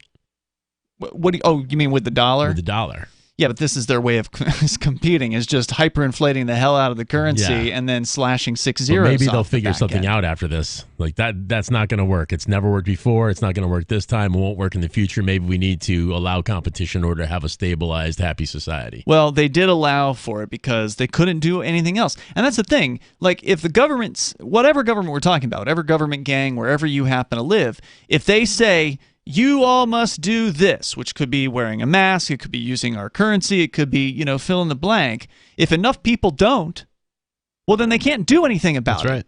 Because they don't have enough jail cells for everybody. And they can't afford to build them at, whatever clip would be necessary to put everybody or, a significant portion of the population that doesn't obey into a jail cell. So mass civil disobedience or mass non-cooperation is a legitimate method of achieving what you want, is a legitimate method of achieving change. Like how many times have we heard if we just all stop paying taxes? Well, why don't we just all stop paying taxes? Well, most people won't because they're afraid of what might happen. Course. But you don't need all of the people to go along with the thing. If you had 10%, 10%'s good. You'd have a huge tax number. protest. Absolutely huge. I mean, if 1 out of 10 people in New Hampshire just stopped paying property taxes, what are they going to do? The tax protest that started the revolution in the United States was much smaller than 10%. I think it was like, wasn't it 3% or something? 3%. It was 1% is what sparked the revolution, and then tax. They burned down the tax collector's ship. Oh, you said ship, right? Ship, yes. Yeah, thank you ship. for that. Yeah, the SS Gaspee, yes. Yeah, so it does make a difference, and that's why concentration works. That's why what we've seen here in New Hampshire is effective, where if enough people migrate, people who agree with the same ideas, people who are liberty-minded, come to the same place. The three of us, we didn't know each other before we moved here. And we never would have met each other, odds are, unless we were at some random libertarian convention or something somewhere. So if you want to make a difference, if you care about freedom, you ought to get up here to New Hampshire. 603-283-6160 is the number. You can join us. It's Free Talk Live. When a lunar observatory detects a radio broadcast originating from Proxima Centauri, the nations of Earth discover their first contact with an alien race may also be their last. With the Proximans facing an extinction-level disaster, Earth must choose between sending a ship on a multi-year journey or allowing nature to take its course. Saving Proxima, a hard science fiction thriller by Travis S. Taylor and Les Johnson from BaneBooks.com. Are you tired of governments murdering people around the world? Stop using their money. There is an alternative. Bitcoin is a stateless, free market, non-political currency. Bitcoin cannot be inflated or controlled by any government. By using their money, you are helping the state. Stop doing it! You have an incredible alternative available now. Learn it, use it, spread it. Get started with Bitcoin at Bitcoin.com. That's Bitcoin.com. Do you feel like your nation, state, or community no longer holds your values? Have you dreamt of a place where people agree that liberty is important and are free to pursue their projects so long as they respect the property of others? There are many people just like you that are discovering freeprivatecities.com. Their social media links are at the upper right of the page at freeprivatecities.com. All skill levels will be needed when the first of the Free Private Cities opens. It's sooner than you think. Stop arguing and build. freeprivatecities.com. Breaking weather news. Belize is sunny and around 82 degrees every day this week. What's the forecast for your life? If current politics and economic prospects are cramping your freedom, escape to the tropics. ECI Development has affordable second homes for you to own or rent in Belize and other tropical countries. Places with stable governments and growing economies. Secure your freedom now. To find out more, send an email to ftl@ecidevelopment.com. Hi, I'm Derek J. I don't want a politician to represent me. To me, government is the idea that one group of people can coerce everyone to comply with an edict or face increasing punishments up to and including death. Despite perhaps the most noble of intentions, the best government services are a far cry from what could be provided for by voluntary interactions. Besides, the people who call themselves the government wage wars and put peaceful people in jail for crimes involving no victims. If Starbucks used some of its money to drop bombs, I wouldn't shop there. So why would I support the American empire? The empire does not require my consent. Derek J's Victimless Crime Spree. Watch it for free and order the Director's Cut DVD at victimlesscrimespree.com. That's victimlesscrimespree.com. Tired of cancel culture? Sick of mega tech corporations holding an axe over your head? Join the LRN.FM Matrix chat server. It's self-hosted, so no one else can tell us what to do or say. Don't like the existing channels? You can make your own. You can even connect into some of our channels from other Matrix servers. It's federated. For the full LRN.FM Matrix experience, though, you should join our server via the step-by-step instructions at chat.lrn.fm. chat.lrn.fm. Is oral health important to you? If you don't like your own teeth, fresh breath, or kissing people, then by all means, stop listening. Several years ago, I met Jessica Armand, founder and CEO of My Magic Mud, and I became passionate about the product that she created and never want to live without it. It's clinically proven to whiten teeth, but I find it does much more. They want you to love My Magic Mud as much as I do, so they're giving you a money-back guarantee plus 20% off. Go to mymagicmud.com and use coupon code FTL20 at checkout. mymagicmud.com, FTL20. Yep, we still do email. Drop your email address in the entry box at freetalklive.com, and you'll be kept in the loop with Free Talk Live.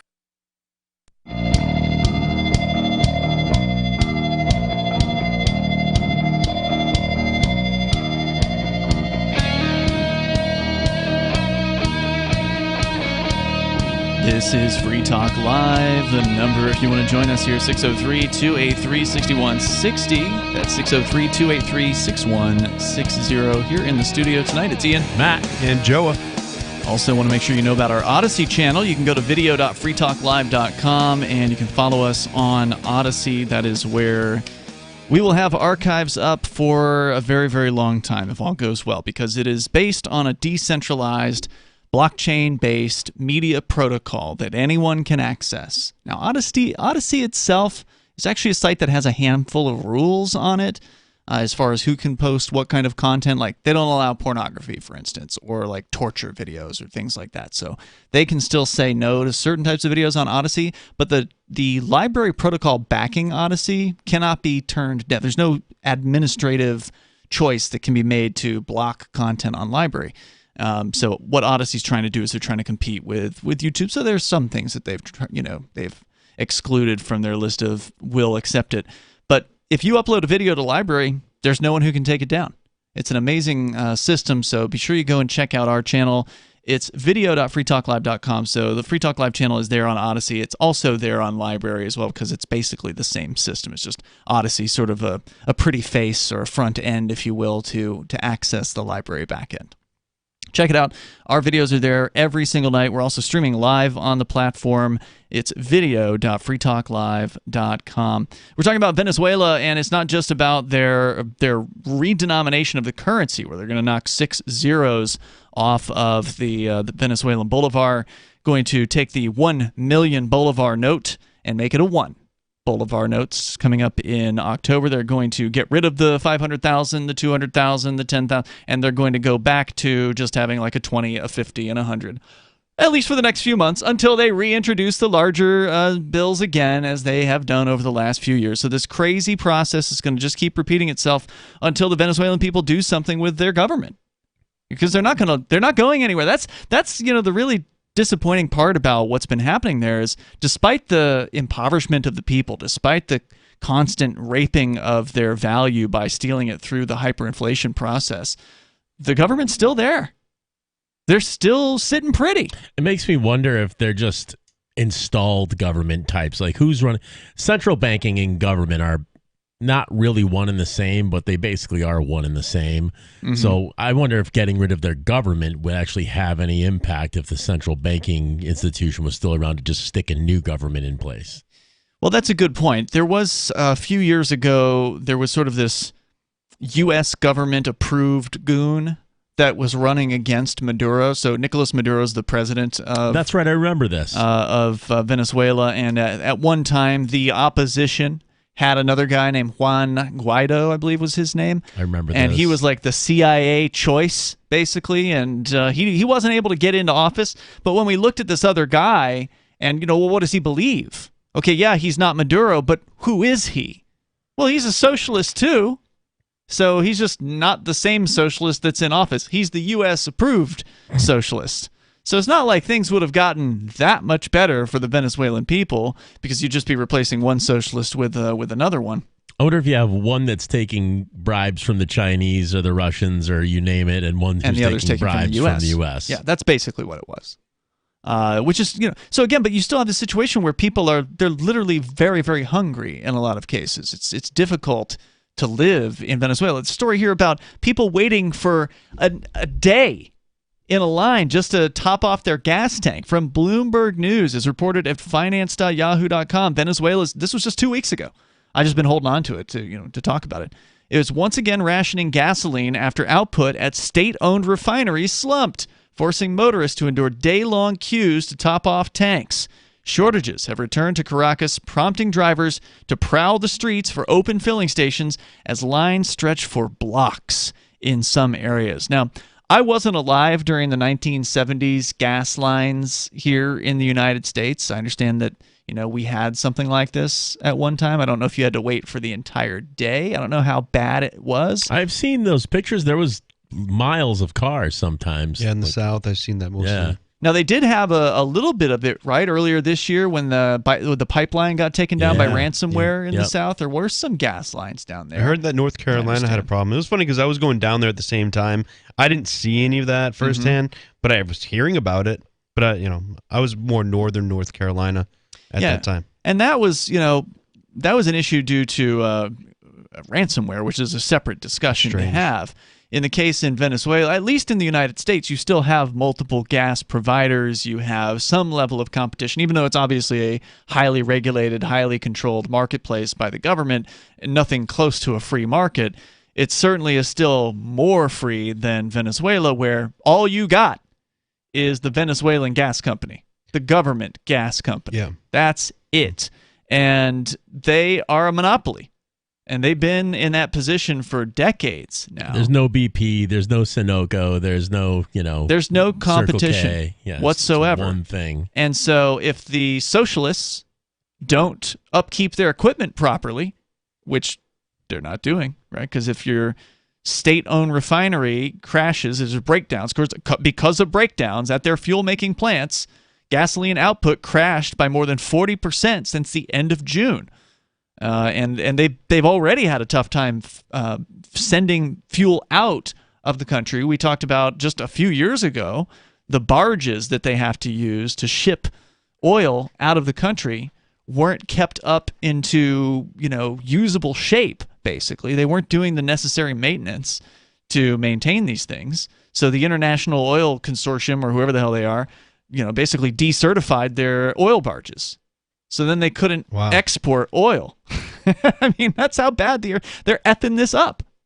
What's funny is the Chavez. What was the Chavez came before Maduro. Okay, well, and then he died. Now Maduro's in charge. They were subsidizing oil to the United States, right? Basically, they were giving away free oil for a time. Really? Yeah, I remember in the Boston area had. Thank Chavez. He's the one providing free oil for everyone here. Wasn't that after there was some major event that took place in the United States and Venezuela volunteered a whole bunch of free oil, but I didn't think anybody actually took any. Oh, yeah. Did they take it? Oh, yeah. People were taking it. What did they have to do to get it? Apply. Wow. Ask for it. Well, the good times are long since gone in Venezuela. While fuel scarcity has long been a fixture in the countryside, so for the people outside of Caracas, they've always had, in recent years, had these troubles.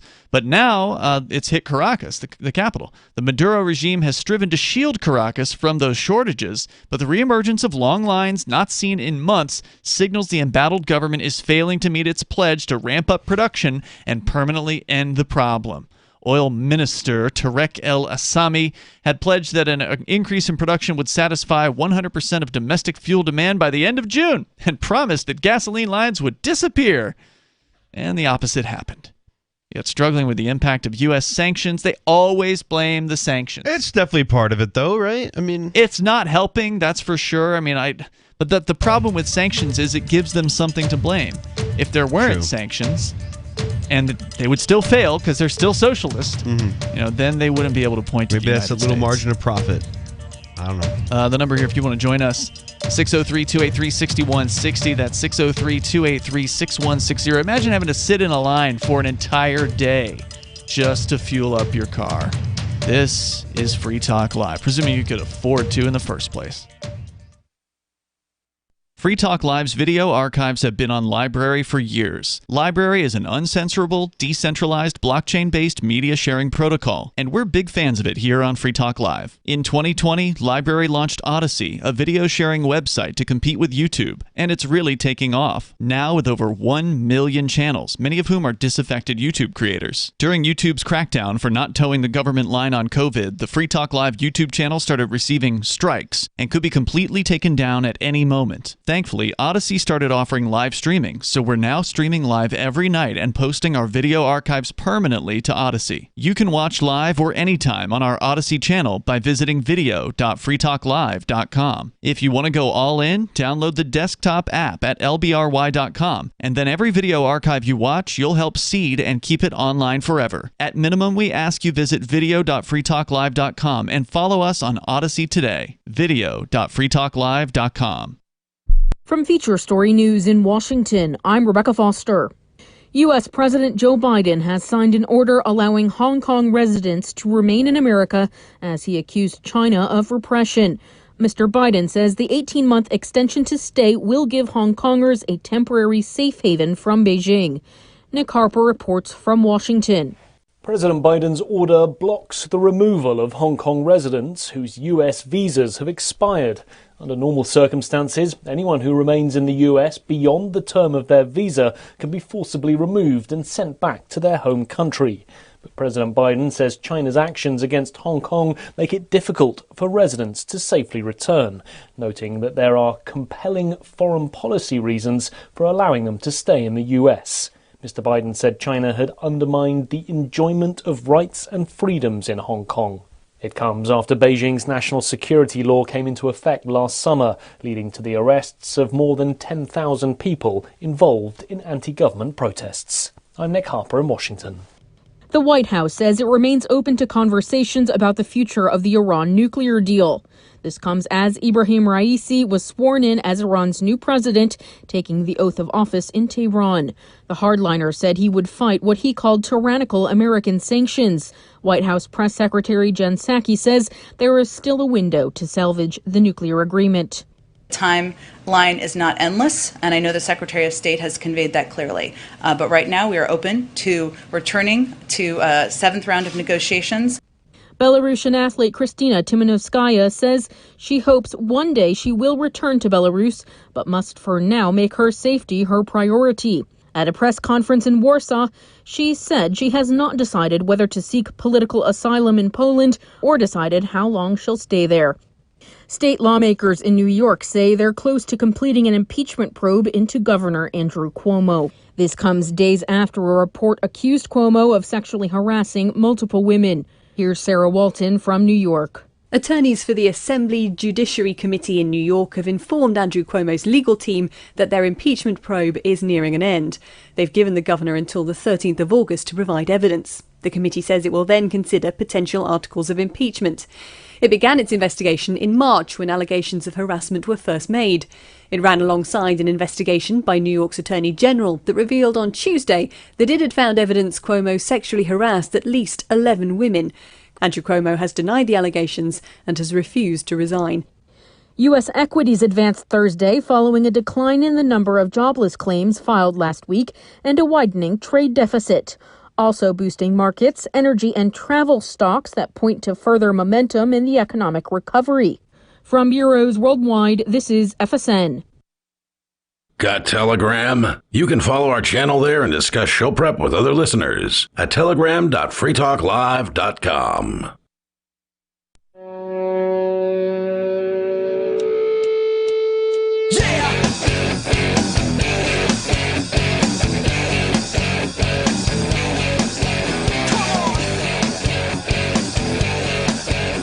This is Free Talk Live. The number here, if you want to join us, it's 603-283-6160. That's 603-283-6160. By the way, I want to say thank you to Reasonable Voice. That is a person who is a silver amplifier. AMP means they're helping support the show, helping advertise, market, and promote Free Talk Live so we can get on more radio stations around the United States. We've got over 180 great stations that air the show at various times throughout the week, and it's thanks to listeners like Reasonable Voice for joining the AMP program, which you can do over at amp.freetalklive.com. It's amp.freetalklive.com. You can join via credit card, debit card, or PayPal. It's up to you. You get some cool perks, some benefits for doing that. We appreciate it.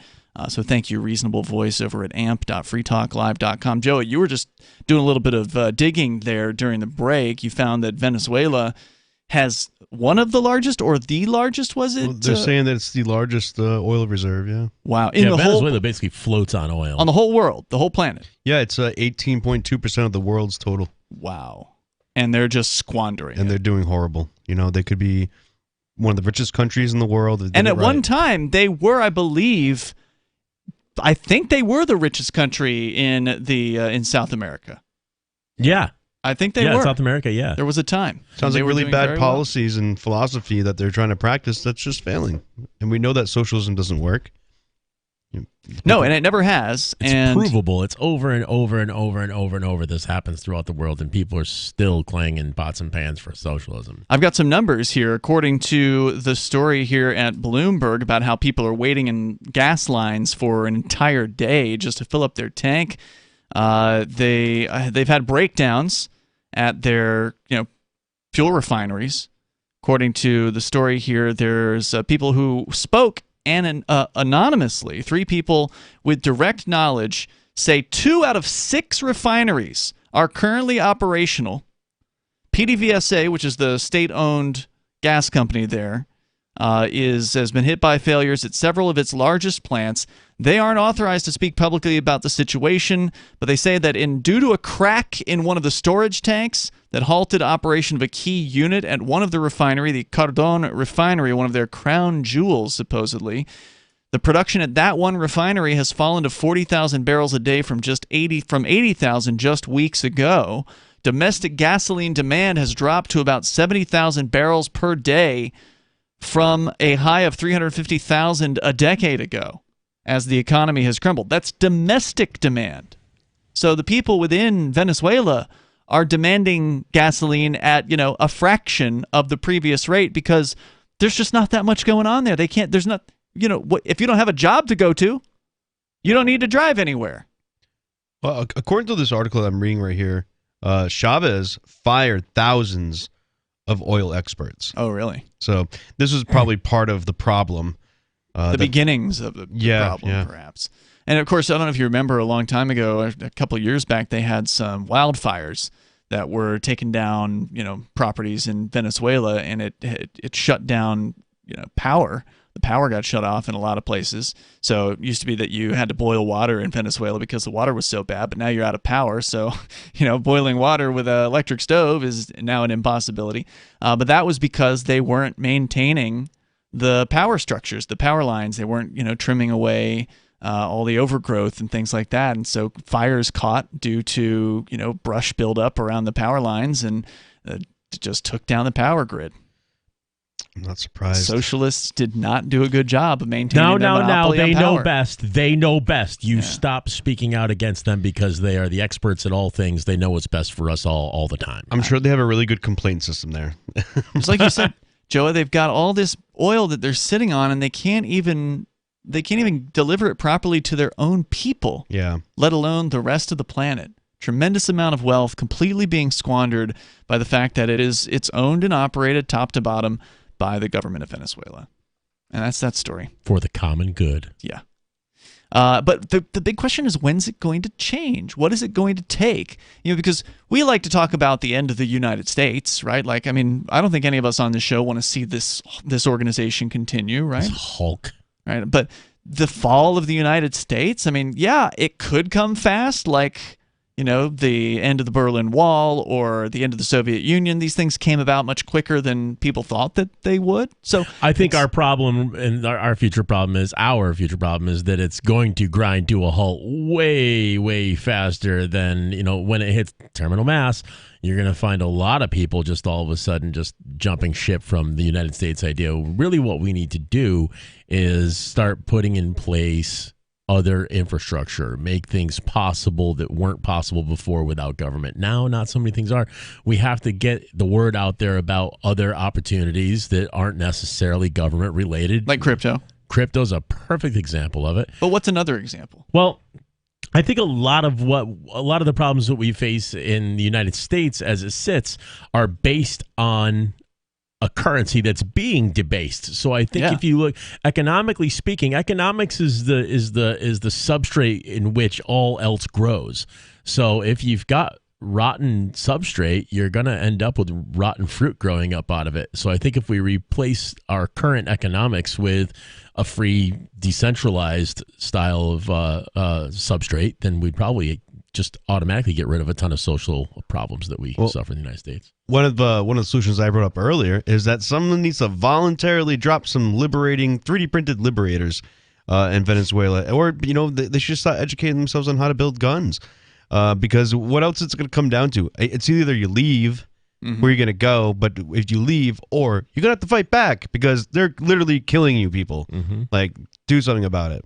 Yeah, I mean, I don't like violence as a solution personally. I don't think that it ultimately gets you to where you want to go, because then if you embrace the tool of the oppressor, you may become the oppressor yourself. This may be true. Be careful staring into the abyss. But when they run out of rats to eat, I think there's a moment in time that you're going to start thinking, I wouldn't blame somebody for doing it. I mean, if it's pure desperation, then, I can't blame somebody for wanting to survive. A lot of times it's not even you tear down a power structure, something else is going to be put in its place. So it has to be, it sort of has to be a renaissance in thinking before we end the state. It does. And as far as the dropping liberators behind enemy lines thing kind of goes, it's not the gun. Like, just because you're dropping guns behind enemy lines doesn't mean that violence is going to break out. But it does mean that some politicians and other oppressive type people are going to really start to...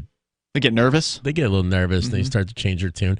I am convinced that this country... But look how many guns are in the United States, and the politicians are sitting pretty. How bad do you think it would have been had they not? It's taken this long to get this far with this. But and then one of the number one things they're lashing out against is guns. They are very open about their hatred of guns. Politicians are very open about their hatred of guns. They have to do this incrementalism with the guns, though. They can't do it all at once. And they think they can. It's in our DNA. Biden's rumoring getting rid of pistols, like trying to ban pistols. Good luck with that one. Like, you're just not going to stop this. It's the genie's out of the bottle, like you like to say, and it's just not going to go anywhere. Like, there's no way they're going to stop this. Like, and you know what blows me away about American anti-gunners is now you're telling me they want to get rid of pistols. Joe Biden's talking about pistols. Before, they're always talking about assault weapons. Your average assault weapon, let's say your average, run-of-the-mill sporting AR-15, that thing is meant to fight within 200 yards, 250 yards maybe. A pistol is good for 7 feet to, point blank to 7 yards or something like that. If they take away those, they leave us with shotguns and Grandpa's deer rifle.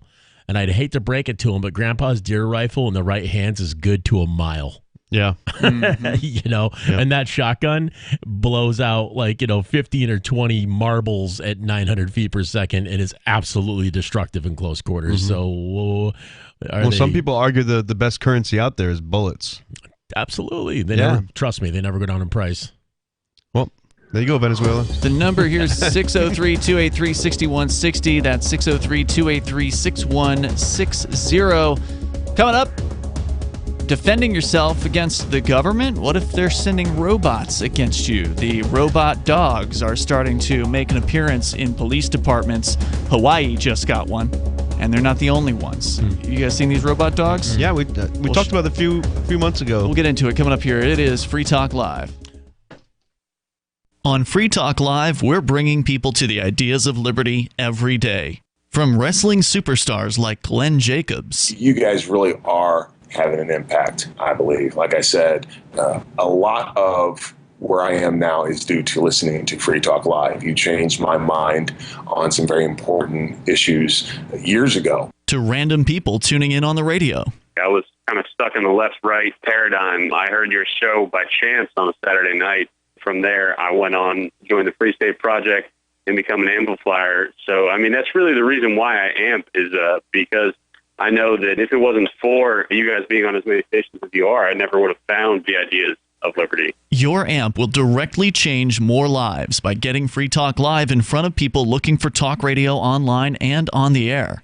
When you AMP Free Talk Live, you get perks like access to the AMP-only Facebook group and AMP podcast. Visit amp.freetalklive.com. There are basically two types of advertising, direct response and branding. Radio's great for direct response with its low cost to listener ratio, but audio can't be beat for branding, which is a longer-term endeavor. You want to be the first thing that someone thinks of when they think about your product or service. If you have a local business that you want kept top of mind in your community, call the station. If you need national reach, Free Talk Live's got around 200 radio stations, millions of monthly listening sessions, can suit all budgets, and if we don't think we're right for you, we'll tell you.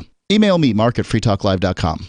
Some of you asked, and now we've delivered. LRN.FM's live Keene, New Hampshire studio shows are now streamed in HD on Twitch. Visit our channel at twitch.lrn.fm and give it a follow. If you have Amazon Prime, you get one free subscription on Twitch. If you use it on our channel, Twitch will give LRN.FM a monthly piece of your Prime subscription cost. So please watch, follow, share, and subscribe to twitch.lrn.fm. That's twitch.lrn.fm. The Free State Project has reached its goal of 20,000 liberty lovers who've pledged to move to New Hampshire and get active to achieve liberty in our lifetime. Perhaps you're trying to figure out what part of New Hampshire should be your destination.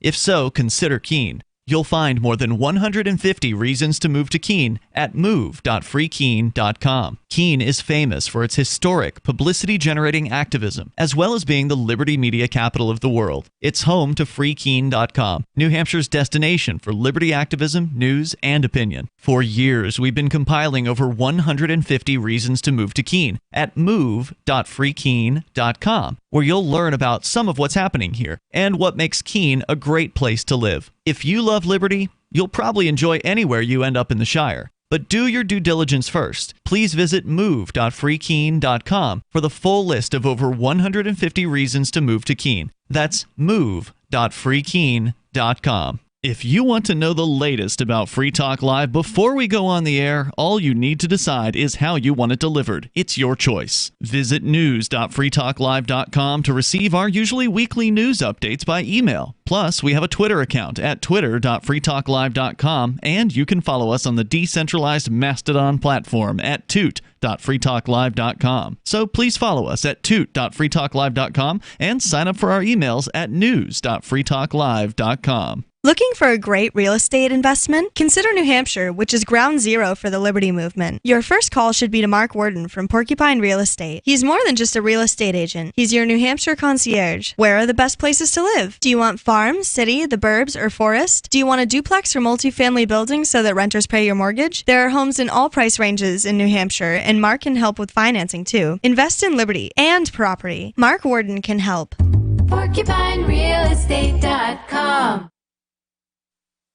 Do you appreciate what we do? Help us advertise, market, and promote for just $5 a month at amp.freetalklive.com.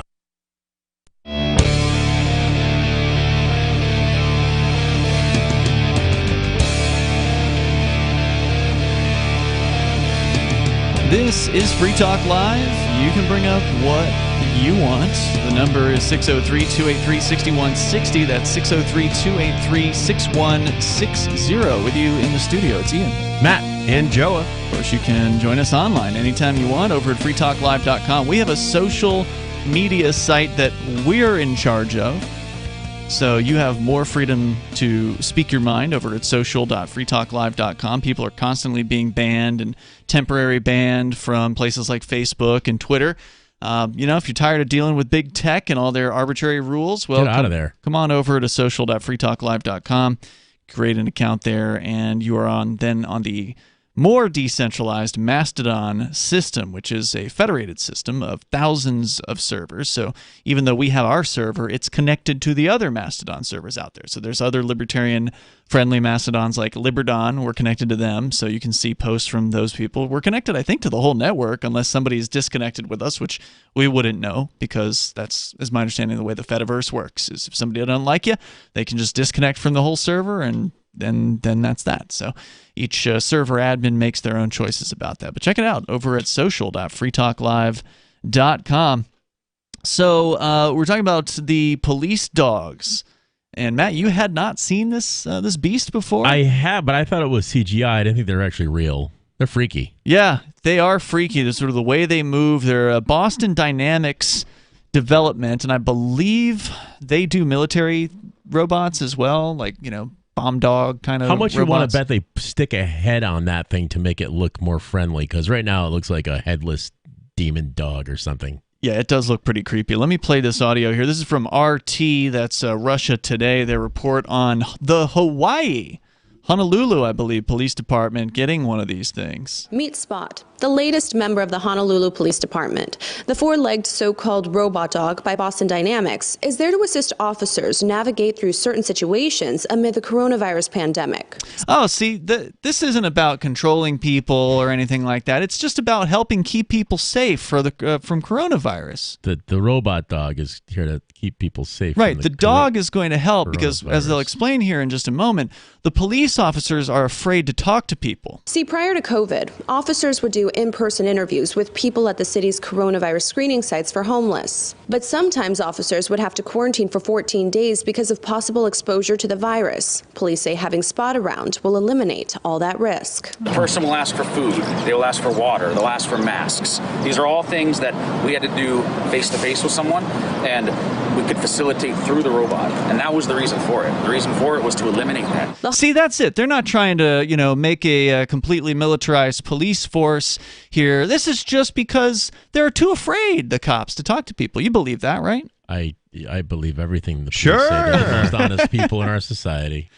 Yeah. Our brave officers, they just can't have a conversation face to face with another person despite all the social distancing and all the masks and all the other BS. Nope, now you can talk to the dog. They're here to help. It probably has hand sanitizer on the top of it too, right?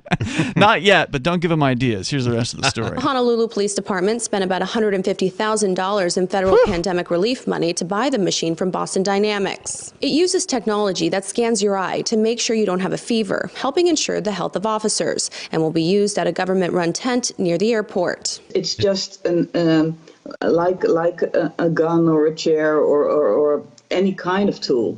Just because the way it looks, the way it moves, it's new. But while the bot... it's just a tool. In that case, I want one. I want an assault version. Totally normal, guys. This thing just walk around scanning your eyes. Yep. Just Not bend over. creepy at all. Bend over. Do whatever the dog tells you. Or else. Or the dog will do what to you? I mean, like you said, this thing can carry a lot of weight. They could mount a gun to this thing. Sure. No how problem. long? That said, how long before somebody hacks one of these things and makes it do horrible things to people? Right. Ooh, yeah. And what's the range on this thing? Like, how far away is there a guy with a joystick somewhere in a trailer? Good nearby. How does this thing actually? It looks autonomous. You think it's autonomous? It looks autonomous. It seems to be walking very well. Maybe it has different modes that it can be operated. Maybe it can be operated. It can go in autonomous mode or something like that. $150,000. And I think you mentioned during one of the breaks, Joe, this isn't just the Hawaiian Police Department. You've heard that the other departments? We've talked about this before. I brought it up that New York City has this autonomous dog walking around. Probably the same brand. Yeah, oh yeah, Boston Dynamics, yeah. And it was like blue, and they're just trying to get people used to seeing these type of things. It doesn't have any purpose. They admit all this. It's like they just hired some cop to walk around with it all day. It's just so people see it. And then, that way when it kicks in their door, they'll know it's from the police. Oh, nice friendly dog. And the next thing you have guns pointed at you. Can help officers approach potentially harmful situations, assessing scenes before sending in officers. Privacy watchdogs warn police are rushing into purchasing these gadgets before settling safeguards against aggressive, invasive, dehumanizing uses. Earlier this year, why would they want to do that? They would never do that. robot dog became part of the New York Police Department. And after fierce backlash from advocates saying the technology represents over-militarization, the NYPD canceled its contract with Boston Dynamics in April, 4 months before it was set to expire. Now, while the NYPD faced fierce criticism for using the robot, the Honolulu Police Department says the public response so far has been positive. But experts do say the increased usage of robots among law enforcement is concerning, especially without any real mandates in place for when and how they would be used. And that's a story from RT on that. And this brings up something that I was talking about earlier this week on Facebook. We were just told by this puppet that there's been a great reception by the public. Was there really a great reception by the public to this thing?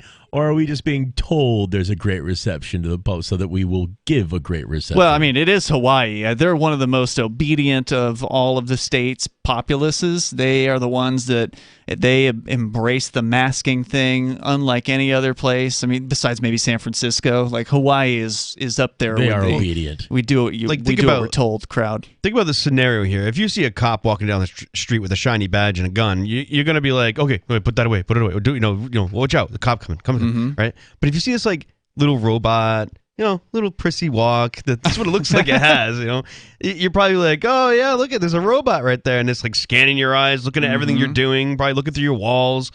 People are going to be like, no big deal. Like that's why they're acceptive to it. It's not because, if there was a cop walking down the street, different story. They're not accepted to that. But they know what that means, and they're not programmed in the same way with this. Right. I don't know. It doesn't look cute to me when it walks. It looks more like a spider or something. It looks really creepy. Yeah, the way it moves. Now, if this thing creeps up like behind me on the sidewalk and it freaks me out, and I look down, it looks like it's gonna like get out a laser and saw my leg off, and I shoot it in the shoulder. Am I in trouble for like that would be assault on a police officer? I expect.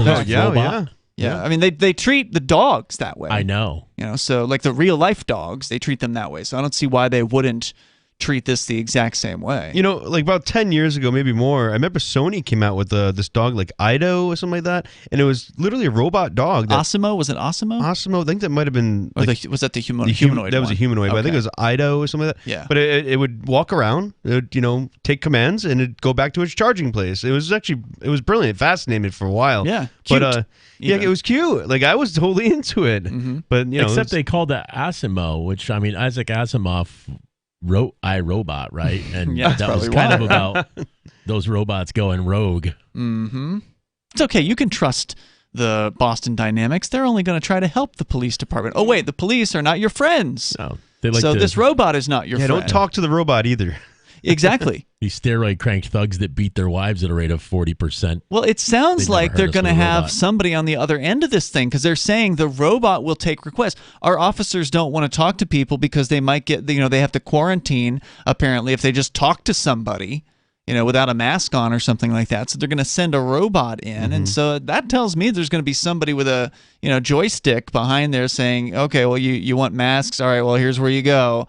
Or whatever it is that they do when people come up with their requests. But again, I think you're right, Joe. This is definitely something that people are going to be getting used to the more they see this thing around. And one of them is going to lead to two, and two's going to lead to three. And before you know it, they're going to be all over the place. Yeah. Yep. They'll roll up a Bearcat, and a bunch of these things will pile out in the back. This is similar to this new training robot they have now, and like to homeschool your kids. And it's like it's a robot that gives quite a few facial expressions and everything like that. And it's weird. Why don't you just hire somebody? You don't need this robot in your house, spy on your kids with the camera and everything. Yeah, it's just weird. It's creepy. I saw that one with like the big eyes. Yeah.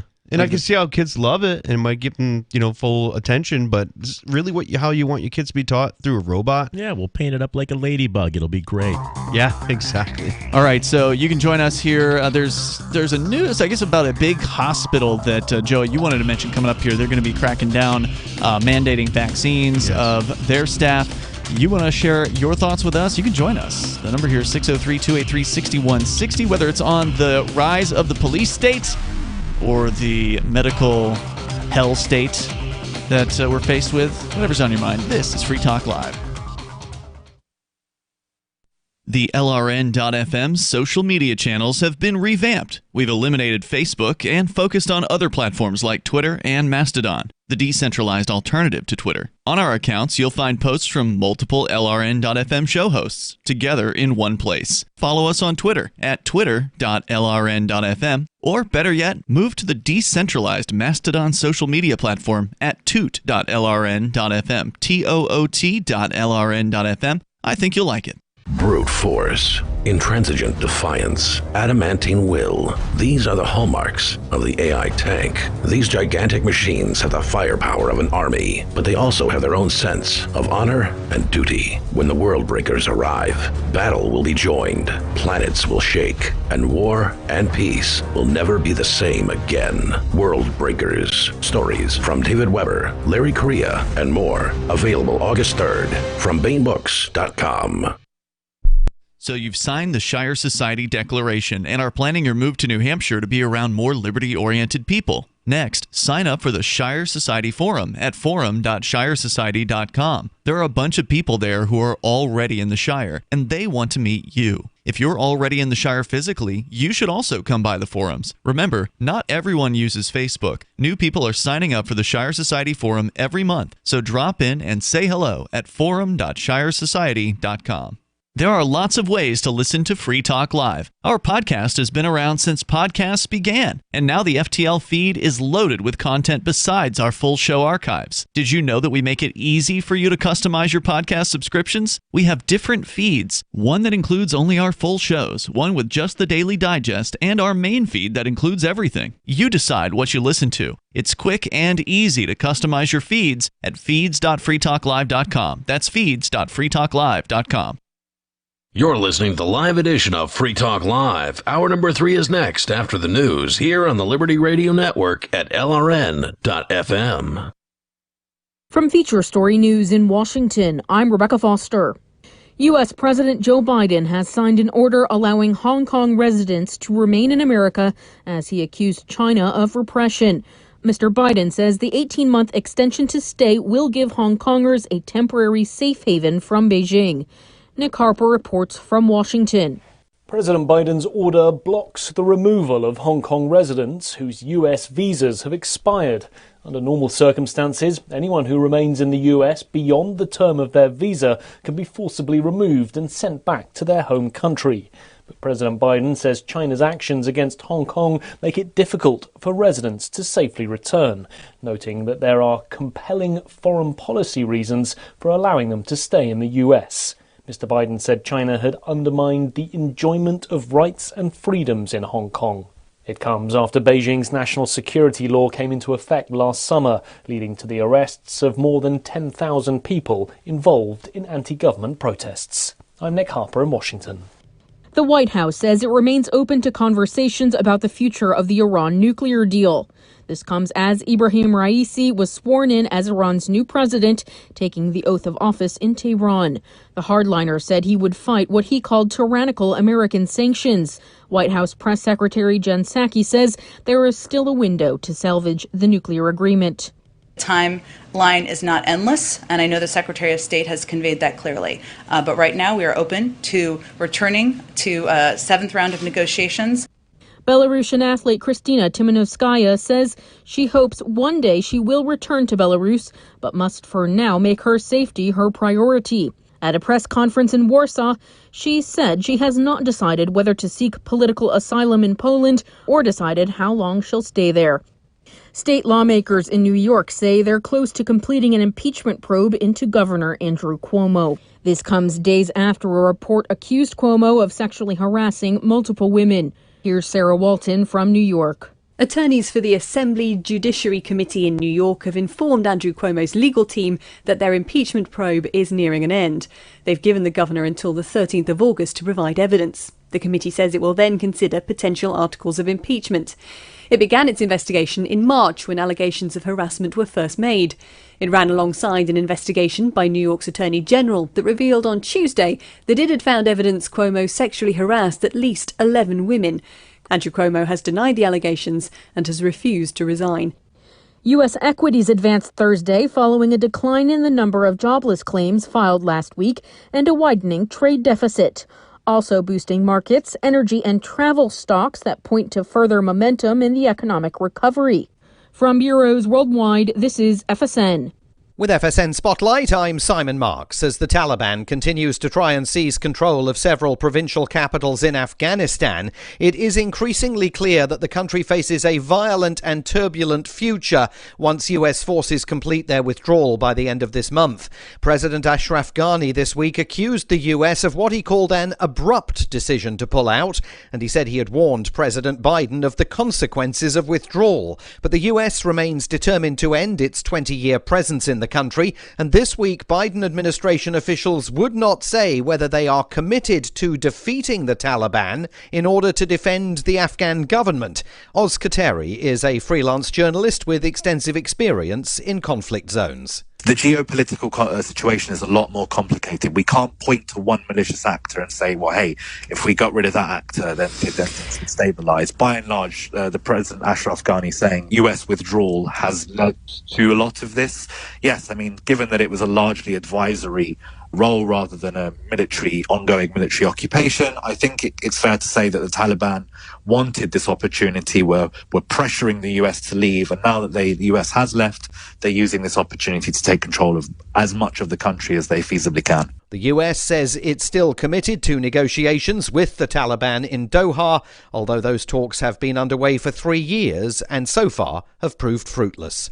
With FSN Spotlight, I'm Simon Marks. And the top news again. U.S. President Joe Biden has signed an order allowing Hong Kong residents to remain in America, accusing China of repression. As Iran's new president was sworn in, the White House says it remains open to conversations about the nuclear deal. And speaking from Warsaw, Belarusian athlete Kristina Timanovskaya says she hopes to one day return to Belarus, but must make safety her priority. And that's the latest from Feature Story News. Rebecca Foster reporting.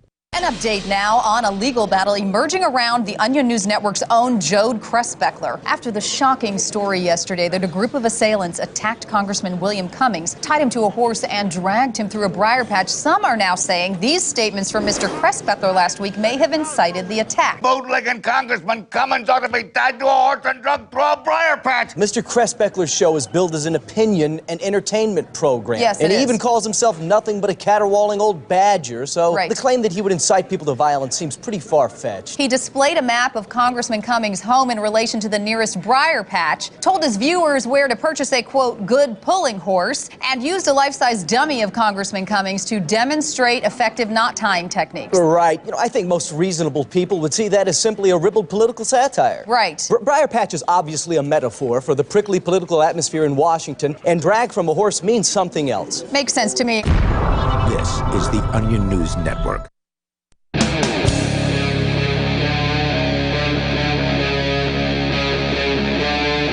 Free Talk Live. Free Talk Live, kicking off the third hour here. We got time for you. If you want to join us, you can. Just dial on in here. The number is 603-283-6160. That's 603-283-6160. And, of course, there's always more crappy news in the world of the coronavirus crackdowns, which, of course, are getting worse depending on where you are. Although right now, New Hampshire seems to be hands-off at the moment. The governor, I guess, did sign a bill that prohibits vaccine passports. Did you guys hear about that? I did not hear about that. At least the Free State Project Twitter account has been promoting that as being the case. I will double check on that, but there's definitely some good news here that I think that they obviously can't force. They can't tell a business necessarily that they can't set rules. So certainly corporations, I think you're going to see some of them probably jump on board. But at the state level, they're supposedly not allowed to. Let's see. Recent post from Free State NH says vaccine passports are banned as far as state mandates. Right. I wonder if that works at the border too. So what do you mean? So if people, they share a border with Canada, are they going to ask for vaccine passports coming into the United States there? I know it's border control. New Hampshire can't set what the rules are for the Border Patrol, unfortunately. I understand. And yes, there was a news story today that they are talking about. They haven't set the rules yet, but the federal government is talking about mandating vaccines for all visitors to the United States. Well, this is another reason why New Hampshire needs to secede from the Union, and then we can decide that on our own. Can't happen soon enough. Right. So you wanted to talk about a hospital that's mandating this stuff? It's not just the hospital, but it's the number one employer in New Hampshire. Really? Yeah, about 13,000 employees are being told that they need to get their vaccinations or they don't go back to work. I heard there is also an exemption in place, but they would have to apply for it.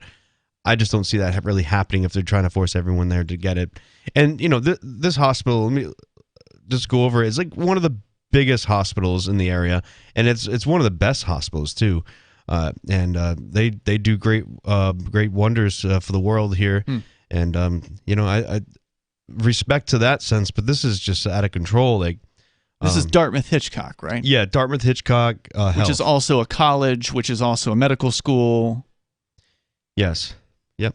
I had no idea they employed that many people, though. 13,000? That's huge. The place is massive. It's think about large campus. It's not just the campus. The Cheshire Medical Center here in Cheshire County, which is an hour away, is also Dartmouth Hitchcock Cheshire Medical Center. And so they probably have extensive tentacles, outlying offices all over the place. Yeah, here the article says new policy includes exemptions for medical and religious reasons. So I guess you can apply for it. But what if they don't accept it? I mean, what if they don't say that's either? I mean, they can deny it as they wish, but yeah, I mean, it's just going to depend. It's all of this stuff is going to depend on the obedience of the populace, the obedience of their employees in this particular case. And that's another thing. I think the social media. I think there are bots. It's either AI that's programmed to speak in favor of whatever the political class wants people to be speaking in favor of, or it's actual people who've been hired to sit behind computers and speak favorably of whatever the political ruling class wants people to be in favor of. So you can hire a bunch of Indian guys to do that, and they're cheap. Well, the thing is, the dialect comes through, and you can spot it. But you can give them what to say, and then they'll just copy and paste it. Yeah, make a bunch of fake accounts and go around spam it. I think that's what they're doing. Yeah. So I don't believe that's because I know people who work in hospitals, and like I heard somebody say that only 10% of the medical professionals in that hospital had actually gotten the vaccine. The other 90% were like, no way. This is Nikki, right? Well, it's not just Nikki. It's other people too, but Nikki's one of them for sure. Well, I have friends that work at this hospital, and what are they saying? Well, they've said about specifically the COVIDs, I call it, that most people really don't have that problem. It's really minor symptoms if they are tested positive for it, and they just go on their merry way. There really isn't that big of a problem. But according to the CEO and president, Dr. Joanne Conroy, said Tuesday that Dartmouth Hitchcock has been planning the move for the last couple of months. But the recent rise of the Delta variant was the tipping point. And now they're talking about a doomsday variant. Yeah. Oh God, I haven't heard anything about that yet. Please tell me. Yeah, they discussed it last night on the topless edition of Free Talk Live with the ladies. It's a cover of Newsweek. This week is the doomsday variant and all about fear, fear, fear. Can we have it, please? Well, they're saying that the 74% of people in Massachusetts that have gotten this Delta variant are vaccinated people.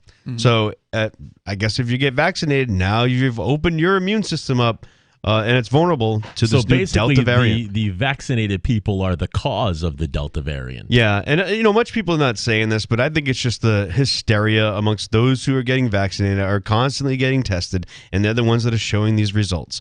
So go ahead, keep playing into the statistic. It's just, it's destroying you too at the same time. I mean, does anybody here know anyone who's gotten the so-called Delta variant? No. Not that I I'm haven't aware. heard from anyone that has heard of anybody that has done this. Well, I have, but I'm not going to mention her name. Okay. Yeah.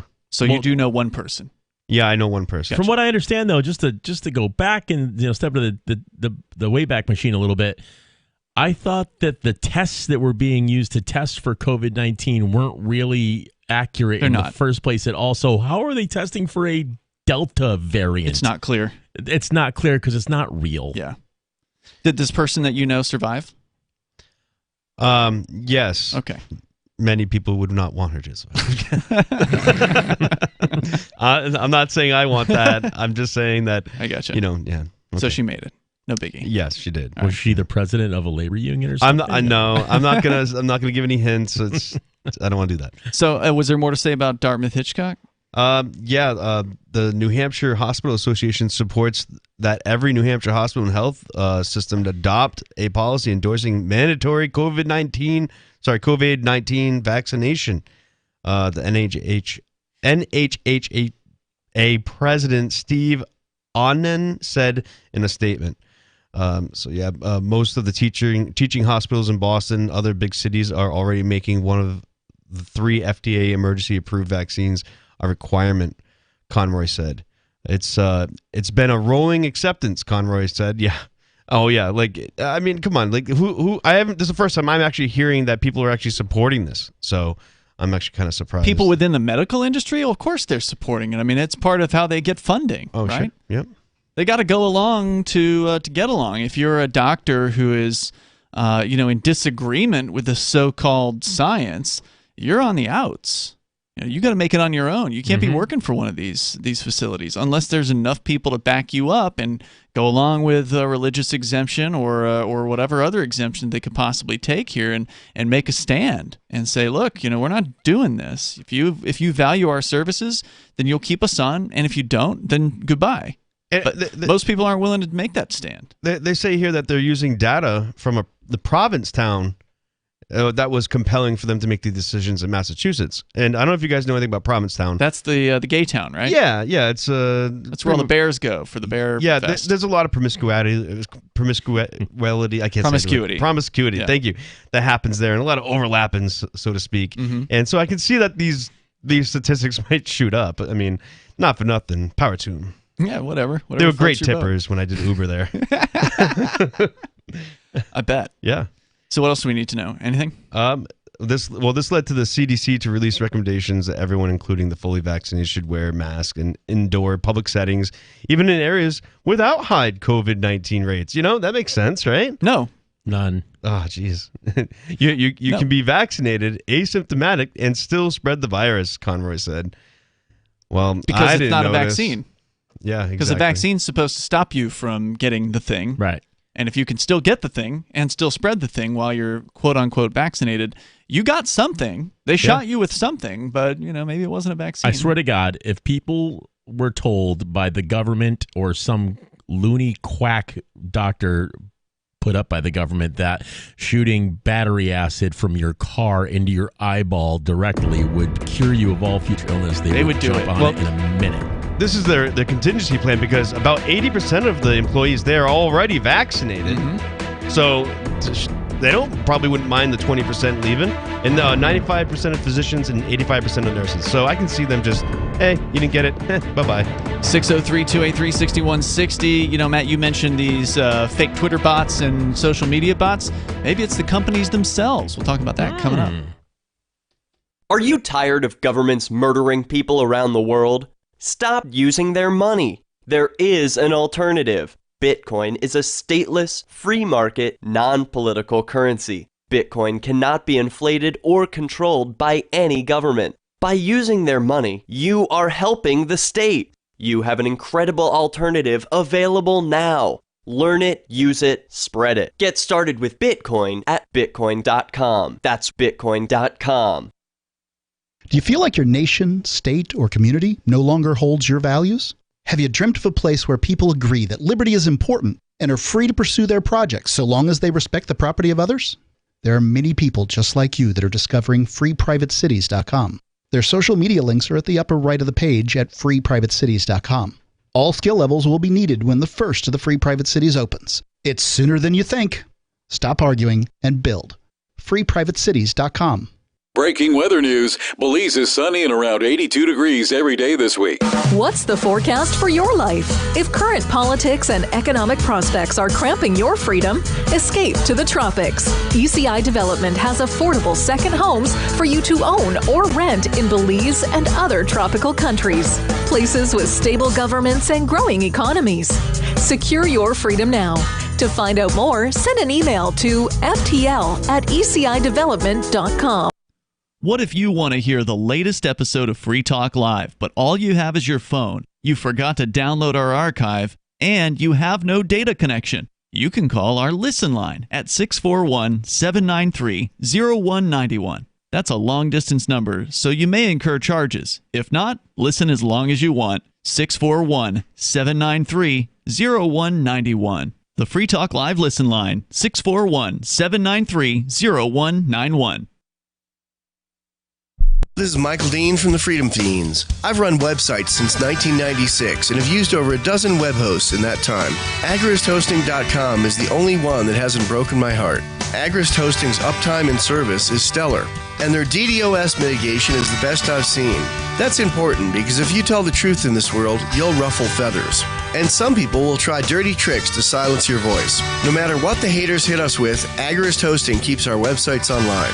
If you have a mission-critical commercial presence or a world-changing activism site, you cannot tolerate any skullduggery. So go with AgristHosting.com. Have a WordPress or blog site, but you're not satisfied with performance or uptime? Or just want raw hosting? Want to pay with Bitcoin? Agrist Hosting specializes in high-performance hosting with personalized service. Go to AgristHosting.com and click on the button that says Get Hosted. That's AgristHosting.com. Tired of cancel culture? Sick of mega tech corporations holding an axe over your head? Join the LRN.FM Matrix chat server. It's self-hosted, so no one else can tell us what to do or say. Don't like the existing channels? You can make your own. You can even connect into some of our channels from other Matrix servers. It's federated. For the full LRN.FM Matrix experience, though, you should join our server via the step-by-step instructions at chat.lrn.fm. Chat.lrn.fm.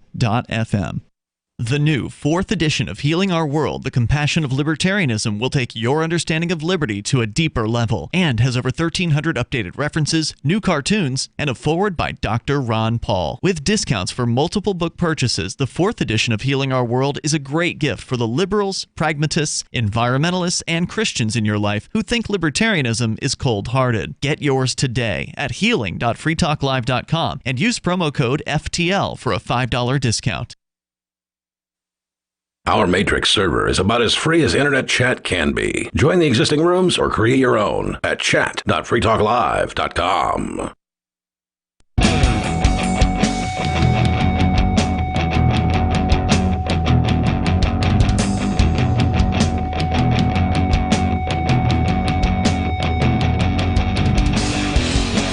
This is Free Talk Live and open phones as always. If you want to join us here, 603-283-6160. That's 603-283-6160.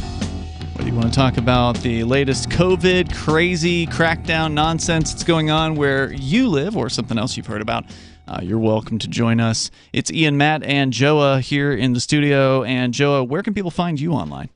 Well, you can find me on LBRY, also known as Odyssey, as Breaking the Flaw. That's FLAW. And I'm a cop blocker and auditor. And I haven't been as busy lately, but I'm going to be covering some stories coming up, and so stay tuned. Nice. Looking forward to that. Check out Breaking the Flaw over at Odyssey. You can easily get to Odyssey by going to video.freetalklive.com. That takes you right to the Free Talk Live channel. Hit that follow button, and then type in Breaking the Flaw in the search, and you will find Joe's channel as well. Thank you, Ian. So in related news to what you had brought up, Matt, this question of who's leaving all these comments on Twitter and Facebook, and are these robots? Are these hired Indians? That are getting out there and commenting in a lot of cases very, very similar sounding comments. I don't know if you've seen I've seen some of these like screenshots people have taken with different accounts saying virtually identical things to one another. Mm-hmm. As though it was just copy-pasted by somebody somewhere, and they have control over multiple accounts, some with no differences whatsoever. Right, it's parroting. Yeah, and so is it some sort of big plot that these government goons are involved in? It's really easy to believe. Yeah, where does this come from? Well, it's certainly true, according to ReclaimTheNet.org, that the federal government has been working hand in hand with companies like Facebook. This story came out just a few days ago. There was a Freedom of Information Act request that was filed, and it's Judicial Watch who is doing the work behind the scenes here. They've alleged that the CDC is collaborating with Facebook regarding COVID messaging and alleged so-called misinformation. The CDC and Facebook went after anyone who published any information that contradicted the CDC's statements. So if they're willing to go after people who are disagreeing with the status quo, with the government's line, then why wouldn't they also be willing to do the opposite, and that is to say post the government's line more often than it otherwise would be sort of naturally posted by people? And it gets easier than that, too, because a lot of the algorithm is based not just on the amount of posts, but also on the simple clicking of a like. Sure. So as far as how often it appears? Yeah, how often it appears, how many people it gets in front of, all they got to do is click like. I get stuff from Chuck Schumer all the time. And you wouldn't be following him. Absolutely not, but I get posts from him every day, every single morning like clockwork. And Wow. it doesn't say sponsored under anything. It's just a Chuck Schumer post. We think you'll like this, that kind of thing. No. It's as if I subscribed to it at some point, and I never did. So this is Facebook you're talking about. Facebook, and every single morning it says, "I'm about to take the Senate floor," or whatever. It's like, well, I don't care, Chuck Schumer. And he says that every single morning, and and I have never once subscribed to Chuck Schumer. You wouldn't have had a reason to go look at his page. No, I mean, I could see myself trolling him at some point, but it's not like I would ever click, show me this every day, 5 times a day. And it's like clockwork, huh? It's like clockwork. Yeah. They called this. They had something like this a couple of years ago. I think it was called DeepCom, and it was like an AI system that would look for short news articles that they could quickly respond to and stuff, and sway the audience through the comments. Okay, so how far has that progressed since then, I wonder?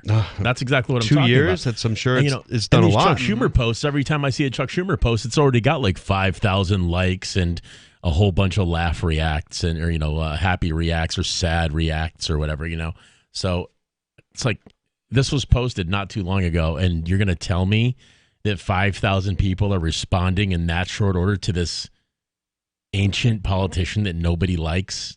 Judicial Watch announced it had received 2,469 pages of new documents from the CDC revealing that Facebook worked closely with the CDC to control the COVID narrative and quote, misinformation, and that the social media companies gave the CDC over $3.5 million in free advertising. And they've got full copies of these documents on this story, which I will post on our social media site at social.freetalklive.com, where, by the way, you don't see anything in your feed unless you've chosen to follow people. Now, to be fair, when you join social.freetalklive.com, you'll auto-follow a few of the main hosts of Free Talk Live, but you can always unfollow, so it's no big deal. The latest documents were obtained as part of the Freedom of Information Act, which was regarding litigation, Judicial Watch versus the U.S. Department of Health and Human Services. COVID-19 related content on Google, Facebook, Twitter, Instagram, LinkedIn, and YouTube may be the subject of any communication between CDC officials and or employees and the employees, agents, or representatives of the companies. COVID-19 disinformation, advice, and instructions are examples of such records. A Facebook official presents the FB coronavirus narrative to the CDC in an email conversation beginning in January of 2020. January 26th of 2020. That's early. That is really early. With the subject, Data for Good, CDC intros, the FB coronavirus narrative being presented by Facebook to the CDC. The email allegedly demonstrates the CDC and Facebook's growing messaging cooperation. The Facebook official gave the CDC ad credits at the time, totaling $2 million, according to an email dated March 8th, to boost, quote, message related to coronavirus. They're literally advertising it on purpose. That was March 8th. That was before anybody was really... That was before the lockdowns, before the 2 weeks, right? Yeah, but Trump had I think that passed, was right around that time, actually, was when that... But back in 2019, Trump passed in February a pandemic relief bill before any of this stuff happened. Good timing, huh? Yeah. Sometimes people are conspiracy theorists and sometimes they're correct. Yeah, that's right. Sherry Berger, the CDC at the time chief operating officer and their chief strategy officer, sent an email to Facebook on March 14th of 2020 thanking them for the $2 million. And here's what she said, quote, on behalf of the Centers for Disease Control and Prevention, the CDC, and by the authority delegated to me through Section 231 of the Public Health Service Act, as amended, thank you for Facebook's non-monetary gift of advertising credited with an estimated value of $2 million. The gift will be used by CDC's COVID-19 response to support dissemination of critical public health messaging. Thank you. Berger thanked Facebook for another $1 million in ad credits in an email between them on August of 2020, August 10th through 11th, with a very similar message, except that she adds that the gift will be used by the CDC's COVID-19 response to distribute scientifically accurate data, guidance, and risk communication information on COVID-19 to a broader audience. And of course, not only are they giving them all this free advertising, but it's stuff that's probably being shoved down everybody's throats, right? This isn't just free advertising going to the people who've clicked like on the CDC. This is going to absolutely everybody on the platform. Facebook representative offered to put CDC authorities in touch with WhatsApp to set up auto responses to coronavirus frequently asked questions on that messaging platform. And again, if you're still using Facebook for your instant messaging, you need to really consider something else. There's plenty of other options out there that aren't run by government-connected goons like this. Telegram is a good example. That's still owned by Facebook. Huh? No, it's not. It's not? No, it's Pavel Durov. He's an anarchist. A anarchist billionaire. Well, check him out. He's an interesting character. More coming up. 603-283-6160. It's Free Talk Live. Carl Watner, longtime proponent of a voluntary society, died last December. You may have seen his articles published on his website, voluntarist.com, in his newsletter, The Voluntarist, the Mises Institute, or elsewhere over the last 40 years. His newest book, I Must Speak Out, Volume 2, The Best of the Voluntarist, is now available via Liberty Under Attack Publications. This 430-page second volume spans the years of 2000 through 2020 and includes articles by Carl Watner, Hans Hermann Hoppe, Carl Hess, Benjamin Tucker, George H. Smith, Lysander Spooner, Pete Eyre, Joyce Brand, and many others. I Must Speak Out is for the newly initiated, the veteran voluntarist, or anywhere in between. Buy the book now at libertyunderattack.com/voluntarist. For more great content on building a voluntary society and for Carl's extensive archives, check out voluntarist.com. From Feature Story News in Washington, I'm Rebecca Foster. U.S. President Joe Biden has signed an order allowing Hong Kong residents to remain in America as he accused China of repression. Mr. Biden says the 18-month extension to stay will give Hong Kongers a temporary safe haven from Beijing. Nick Harper reports from Washington. President Biden's order blocks the removal of Hong Kong residents whose U.S. visas have expired. Under normal circumstances, anyone who remains in the U.S. beyond the term of their visa can be forcibly removed and sent back to their home country. But President Biden says China's actions against Hong Kong make it difficult for residents to safely return, noting that there are compelling foreign policy reasons for allowing them to stay in the U.S. Mr. Biden said China had undermined the enjoyment of rights and freedoms in Hong Kong. It comes after Beijing's national security law came into effect last summer, leading to the arrests of more than 10,000 people involved in anti-government protests. I'm Nick Harper in Washington. The White House says it remains open to conversations about the future of the Iran nuclear deal. This comes as Ibrahim Raisi was sworn in as Iran's new president, taking the oath of office in Tehran. The hardliner said he would fight what he called tyrannical American sanctions. White House Press Secretary Jen Psaki says there is still a window to salvage the nuclear agreement. Timeline is not endless, and I know the Secretary of State has conveyed that clearly. But right now we are open to returning to a seventh round of negotiations. Belarusian athlete Kristina Timanovskaya says she hopes one day she will return to Belarus, but must for now make her safety her priority. At a press conference in Warsaw, she said she has not decided whether to seek political asylum in Poland or decided how long she'll stay there. State lawmakers in New York say they're close to completing an impeachment probe into Governor Andrew Cuomo. This comes days after a report accused Cuomo of sexually harassing multiple women. Here's Sarah Walton from New York. Attorneys for the Assembly Judiciary Committee in New York have informed Andrew Cuomo's legal team that their impeachment probe is nearing an end. They've given the governor until the 13th of August to provide evidence. The committee says it will then consider potential articles of impeachment. It began its investigation in March when allegations of harassment were first made. It ran alongside an investigation by New York's Attorney General that revealed on Tuesday that it had found evidence Cuomo sexually harassed at least 11 women. Andrew Cuomo has denied the allegations and has refused to resign. U.S. equities advanced Thursday following a decline in the number of jobless claims filed last week and a widening trade deficit. Also boosting markets, energy and travel stocks that point to further momentum in the economic recovery. From bureaus worldwide, this is FSN. You can stick it to the man and big tech. Join our FTL social mastodon at social.freetalklive.com.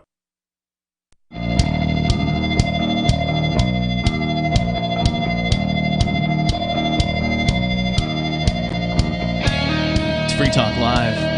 You can join us here if you want. The number is 603-283-6160. Surprise, surprise. Turns out Facebook was in touch with the CDC on more than one occasion. In fact, according to this Freedom of Information Act that Judicial Watch filed in a litigated case versus the Department of Health and Human Services, they turned over thousands of documents. Story here from reclaimthenet.org. 2,469 pages of documents came in identifying that the CDC worked closely with Facebook, which, probably doesn't come as a surprise to a lot of people given the pro-government messaging that they saw regularly on services like Facebook. But it is a bit of a surprise that the communications were going on as early as January. I gotta say, that I didn't expect to see. The conversation began January 26th of 2020 by Facebook presenting the Facebook coronavirus narrative to the CDC in an email conversation. Within a matter of weeks, Facebook had given the CDC $2 million in ad credits by March 8th. So, this planning was going on before even any kind of real coronavirus fear messaging started. Because I remember I had a ticket to fly to Saipan because our co-host Mark was visiting Saipan for a couple of months down there, and I was going to go down. We were going to do Free Talk Live from Saipan, the next morning because it's the morning there when we're doing our show here. And I was ready to go, and that was for mid-February. And that ticket got canceled on me for mid-February. And even at that time, it was only canceled because no planes were allowed to fly through Hong Kong. If you remember, Hong Kong was kind of like the first hot spot besides Wuhan or whatever. And so they shut down the Hong Kong air travel. And so therefore, my ticket, which happened to go through Hong Kong to get to Saipan, was canceled. But that was the middle of February, and I was probably like a week before that I found that out. So they were already talking about the coronavirus narrative weeks before that. So it's interesting, right? That Facebook would have made a pitch to the government about that. I'm wondering if Facebook isn't actually just the government department at this point. Good point. Facebook even has a back door for law enforcement. You have to prove that you're law enforcement, but there's literally a page you can go to. And then you get all the access. And you can do. That seems like you would have to have a warrant or something to go on people's stuff. But they just let you in. I think Facebook's just letting it happen. That doesn't surprise me. You signed up for it. That's all I got to say. Let's go to your calls and thoughts here. We go to anonymous caller here from New Hampshire. You're on Free Talk Live. Hey, how's it going today? Hey, what's on your mind? Cool. I was just brought to my attention by Joe there. He sent me a message. I'm a friend from a friend of Joe's. I work at Dartmouth Hitchcock, and I've been informed recently through Joe, not even through my hospital. I actually had to talk to the employee health department and give them a call and verify the information. And it is true. They will, by September 30th, require all employees of Dartmouth Hitchcock mandatory vaccinations for COVID. Wow. Now, coming from myself, I'm a scientist there at the hospital. I think that's completely unconstitutional. It's a non-FDA approved vaccination. There are ways to for an exemption, religious or medical reasons, but they're sending me the paperwork for that. So hopefully you shouldn't have to do that, but you just philosophically disagree. But that's well, my I opinion. wouldn't say it's unconstitutional because Dartmouth Hitchcock, they're not a government agency, are they? True, I don't think so. Well, they're a college. They're a learning hospital, aren't they? So they probably do take government money. They probably get a lot of government money. They probably get a lot of government money. Yeah. So that said, there may be there's an constitutional argument protections there. Yeah, that's a good question. Like, how much government money do you have to take as an organization before you you're are the a government. government organization? Essentially, that way, yeah. I would say one penny would be enough. So what are you going to do? You're going to try the religious objection or something else? Yeah, I mean, I'm going to talk to my pastor, see if he can write something. If not, I really don't know what to do. Maybe talk to a therapist and get it for because a therapist would be, they have a PhD. They could write me a letter because, of my belief systems, or maybe a doctor. I don't know really my approach. I'm going to try a couple things, and ultimately I might end up losing my job because of this mandate. Because you seem like you have a very important job there too, and having you lose your job, they're gonna lose out. That's really what's happening here. Are the coworkers talking about this? I mean, is there buzz around the coffee table? So I work in a weird shift, so I don't really typically run into everyone that on day shift. However, I have spoken, and there are a few people there who are department leads in charge of certain departments who are very against the vaccine. So I don't know what's going to happen to them either. I'm going to have to try. We're being told that everybody's for this, but every time I talk to another person from a hospital, the people who know from inside the hospital are saying, "No way, I'm getting that. I'm not. You're not sticking me with that thing. No way." A lot of important people. If they fire people because of this, they're going to be extremely short-staffed. Anonymous scientist over there. Are you? What have you experienced when it comes to the virus and like coming in there whenever you're looking in your lab or whatnot? Do you see like an increase of that? And what are the results? Is it bad? Do you see like a lot of people getting sick or dying? So right now, currently, New Hampshire is fantastic. We just got the numbers in. Every day we get an update how many people within the Dartmouth Hitchcock network, which is, Dartmouth Hitchcock, Mount Scotney, a few other hospitals in the area. Last week we had 0 COVID patients. This week we're up to like 4. It fluctuates, but that's extensively across New Hampshire, most of New Hampshire. We're talking 4 people in the hospital. Are they sharing? I mean, obviously these are very insignificant statistics, but are they sharing data on whether or not these COVID patients have been vaccinated? No, we're not getting that information as employees. It's also interesting to say that they're talking about this Delta variant. We don't test for the Delta variant in the hospital. We just test for COVID. So where they're getting their numbers on whether it's the variant or not, I have no idea where they're getting those numbers. Yeah, and are they still using? How are they testing? Is it the PCR test or is it something else? Yeah, we still do the PCR test. Is it true that the CDC or the NIH or whoever has basically come out and said that has to stop at the end of the year because they're unreliable? Is that true?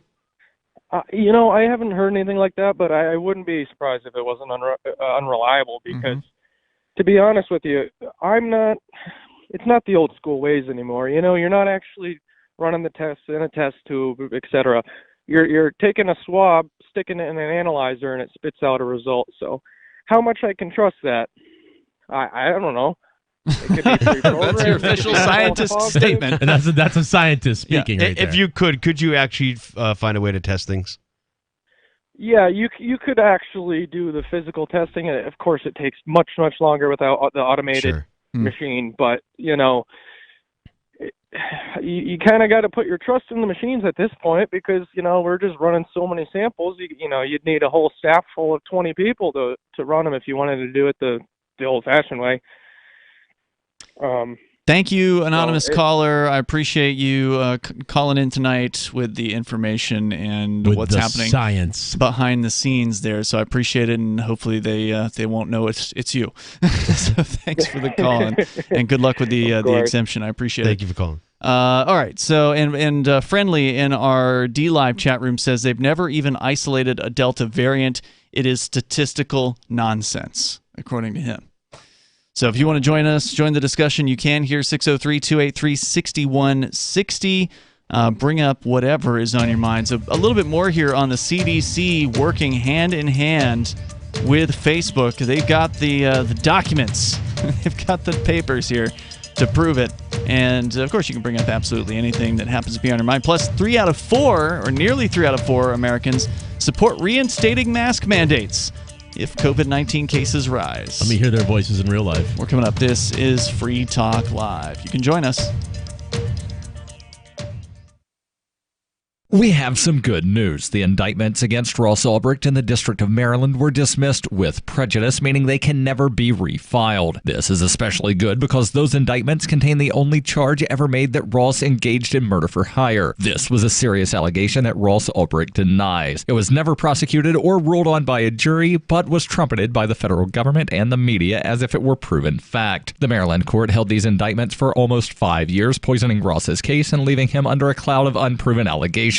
As explained in Ross's appeal to the Supreme Court, the fact that the judge used these allegations to give Ross a draconian sentence of double life without parole violated his Sixth Amendment right to a jury trial. Judges are required to issue sentences based on convictions decided by a jury, not unproven allegations never even charged at trial. Although this is a positive development, the dropped indictment will not set Ross free. Now, a presidential pardon is Ross's only hope of freedom. Sign the petition at freeross.org. freeross.org. Are you a cryptocurrency advocate? The Crypto Tip is the ideal outreach tool to help new people discover cryptocurrency. It's a printable business card-sized tip that you can give to service providers, preferably in addition to a good cash tip. When the server scans the QR code, it'll bring up an explanation of cryptocurrency, how to install a wallet, and allow them to claim the tip. If they don't claim the crypto, you get your tip refunded to you after a time period you specify. Plus, if they do claim the tip, you get an email alert. Create as many tips as you want at cryptotip.org. That's cryptotip.org.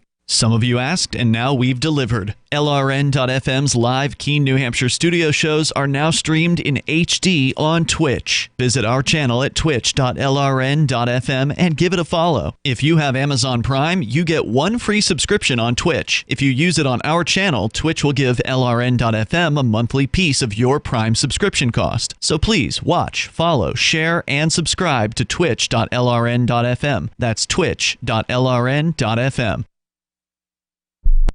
On March 16th this year, government task forces violently raided the New Hampshire Bitcoin Embassy, the Mighty Moose Mart, the homes of Aria DiMezzo, Andy and Renee Spinella, Colleen Fordham, a grandmother, and perhaps most relevant, the studios of Free Talk Live. The Crypto Six were arrested. 4 were released on bail conditions, but Ian Freeman was held hostage for 69 days. Rich Paul, also known as Nobody, remains captive. We've consulted attorneys who say no crime even appears to have been committed. But that didn't stop the Joint Thug Task Force from ripping out wires from our broadcast stacks, taking Free Talk Live off the air, resulting in a violation of our and your First Amendment rights. You can visit thecrypto6.com to help, but as importantly, contact other media and tell them about this outrage. This case is likely to set precedent for cryptocurrency use well into your future. Help our fight for liberty and financial freedom at thecrypto6.com.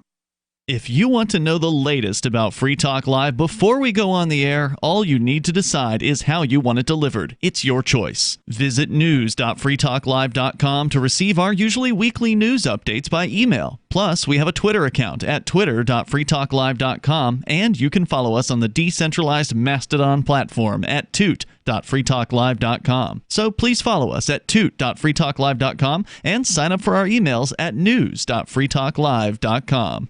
Are you tired of your taxes funding endless occupations around the world? Antiwar.com is run by people who understand that wars abroad become wars at home, wars on our freedoms. Antiwar.com is dedicated to bringing you the latest in news, views, interviews, and reviews from the top movers and shakers in the anti-occupation movement. Antiwar.com has it all, from thorough foreign policy analysis to interviews with whistleblowers who used to run the military-industrial complex. Anti-war, pro-free market. That's antiwar.com.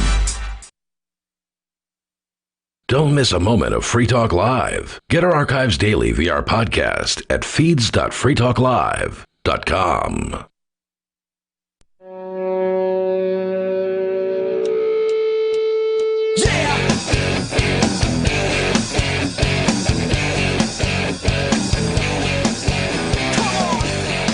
Yeah, it's Free Talk Live. The number, if you want to join us here, 603-283-6160. That's 603-283-6160. In the studio with you tonight, you've got Ian, Matt, and Joa.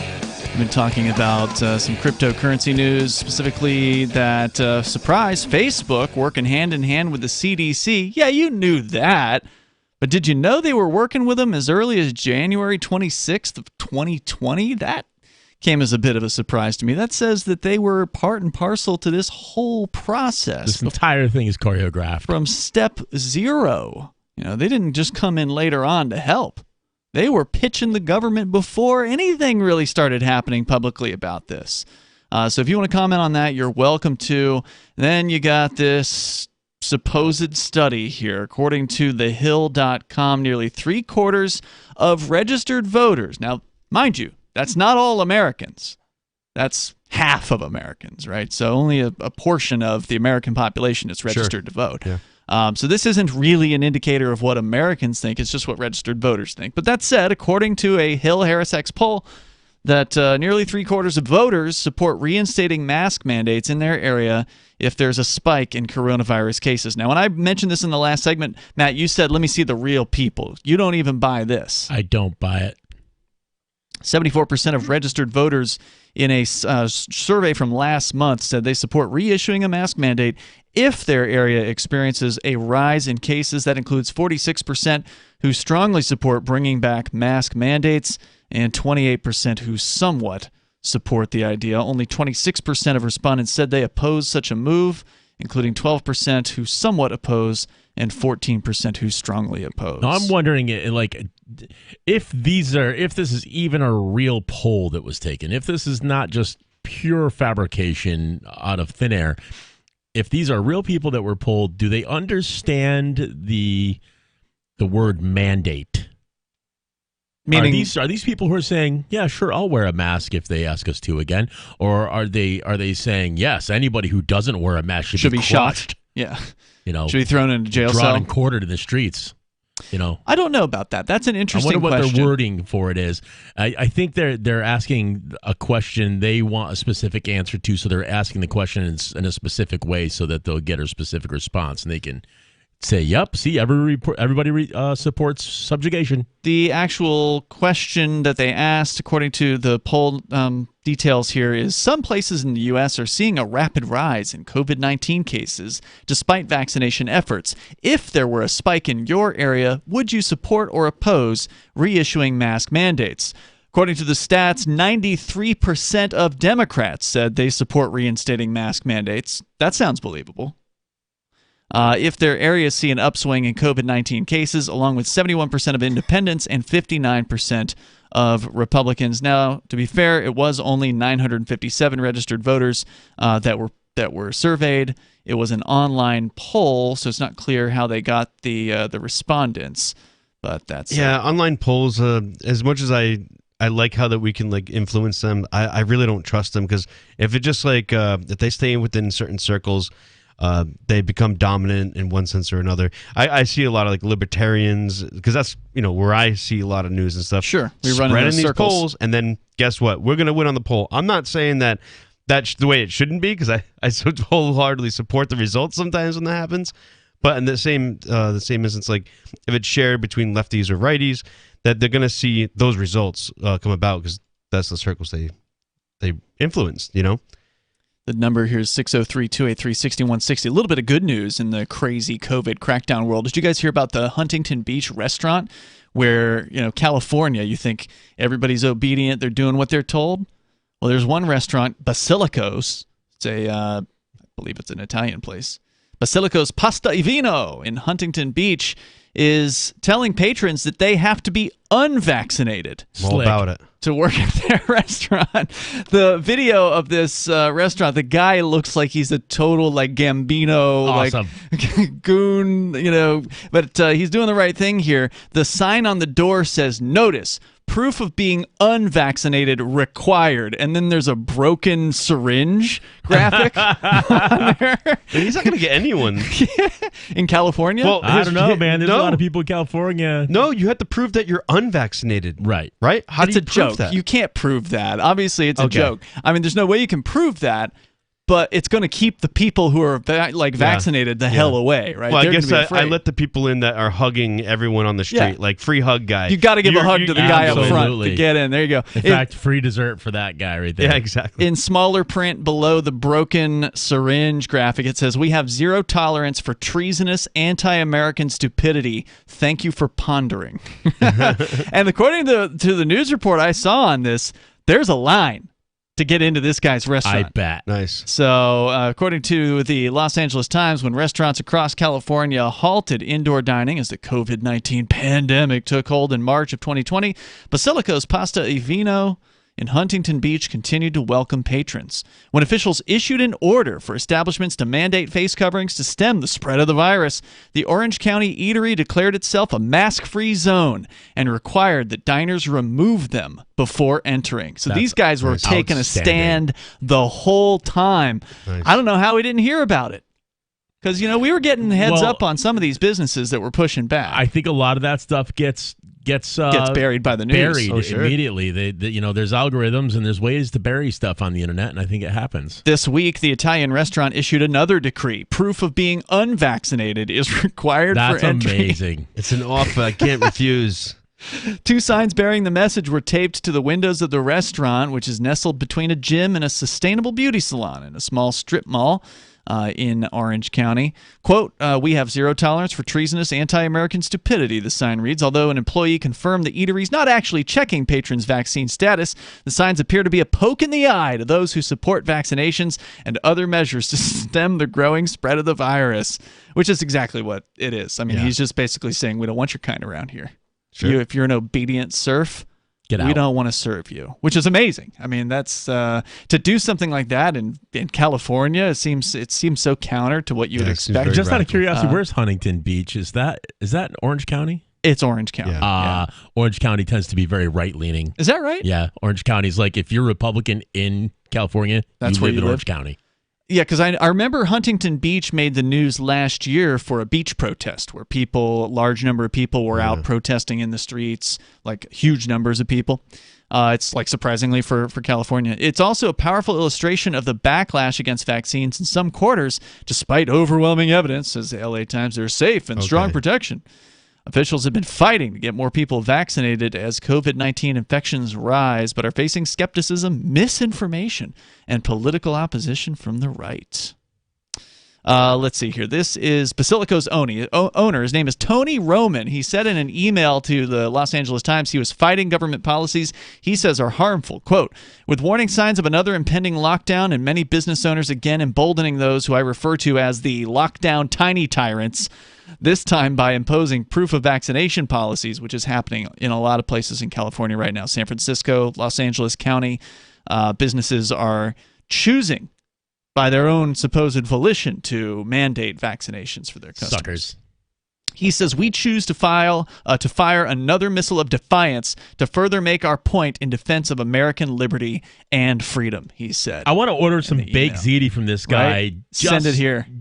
I don't care if I have to throw it away as soon as it gets here. I just want to spend money with him. It's amazing stuff.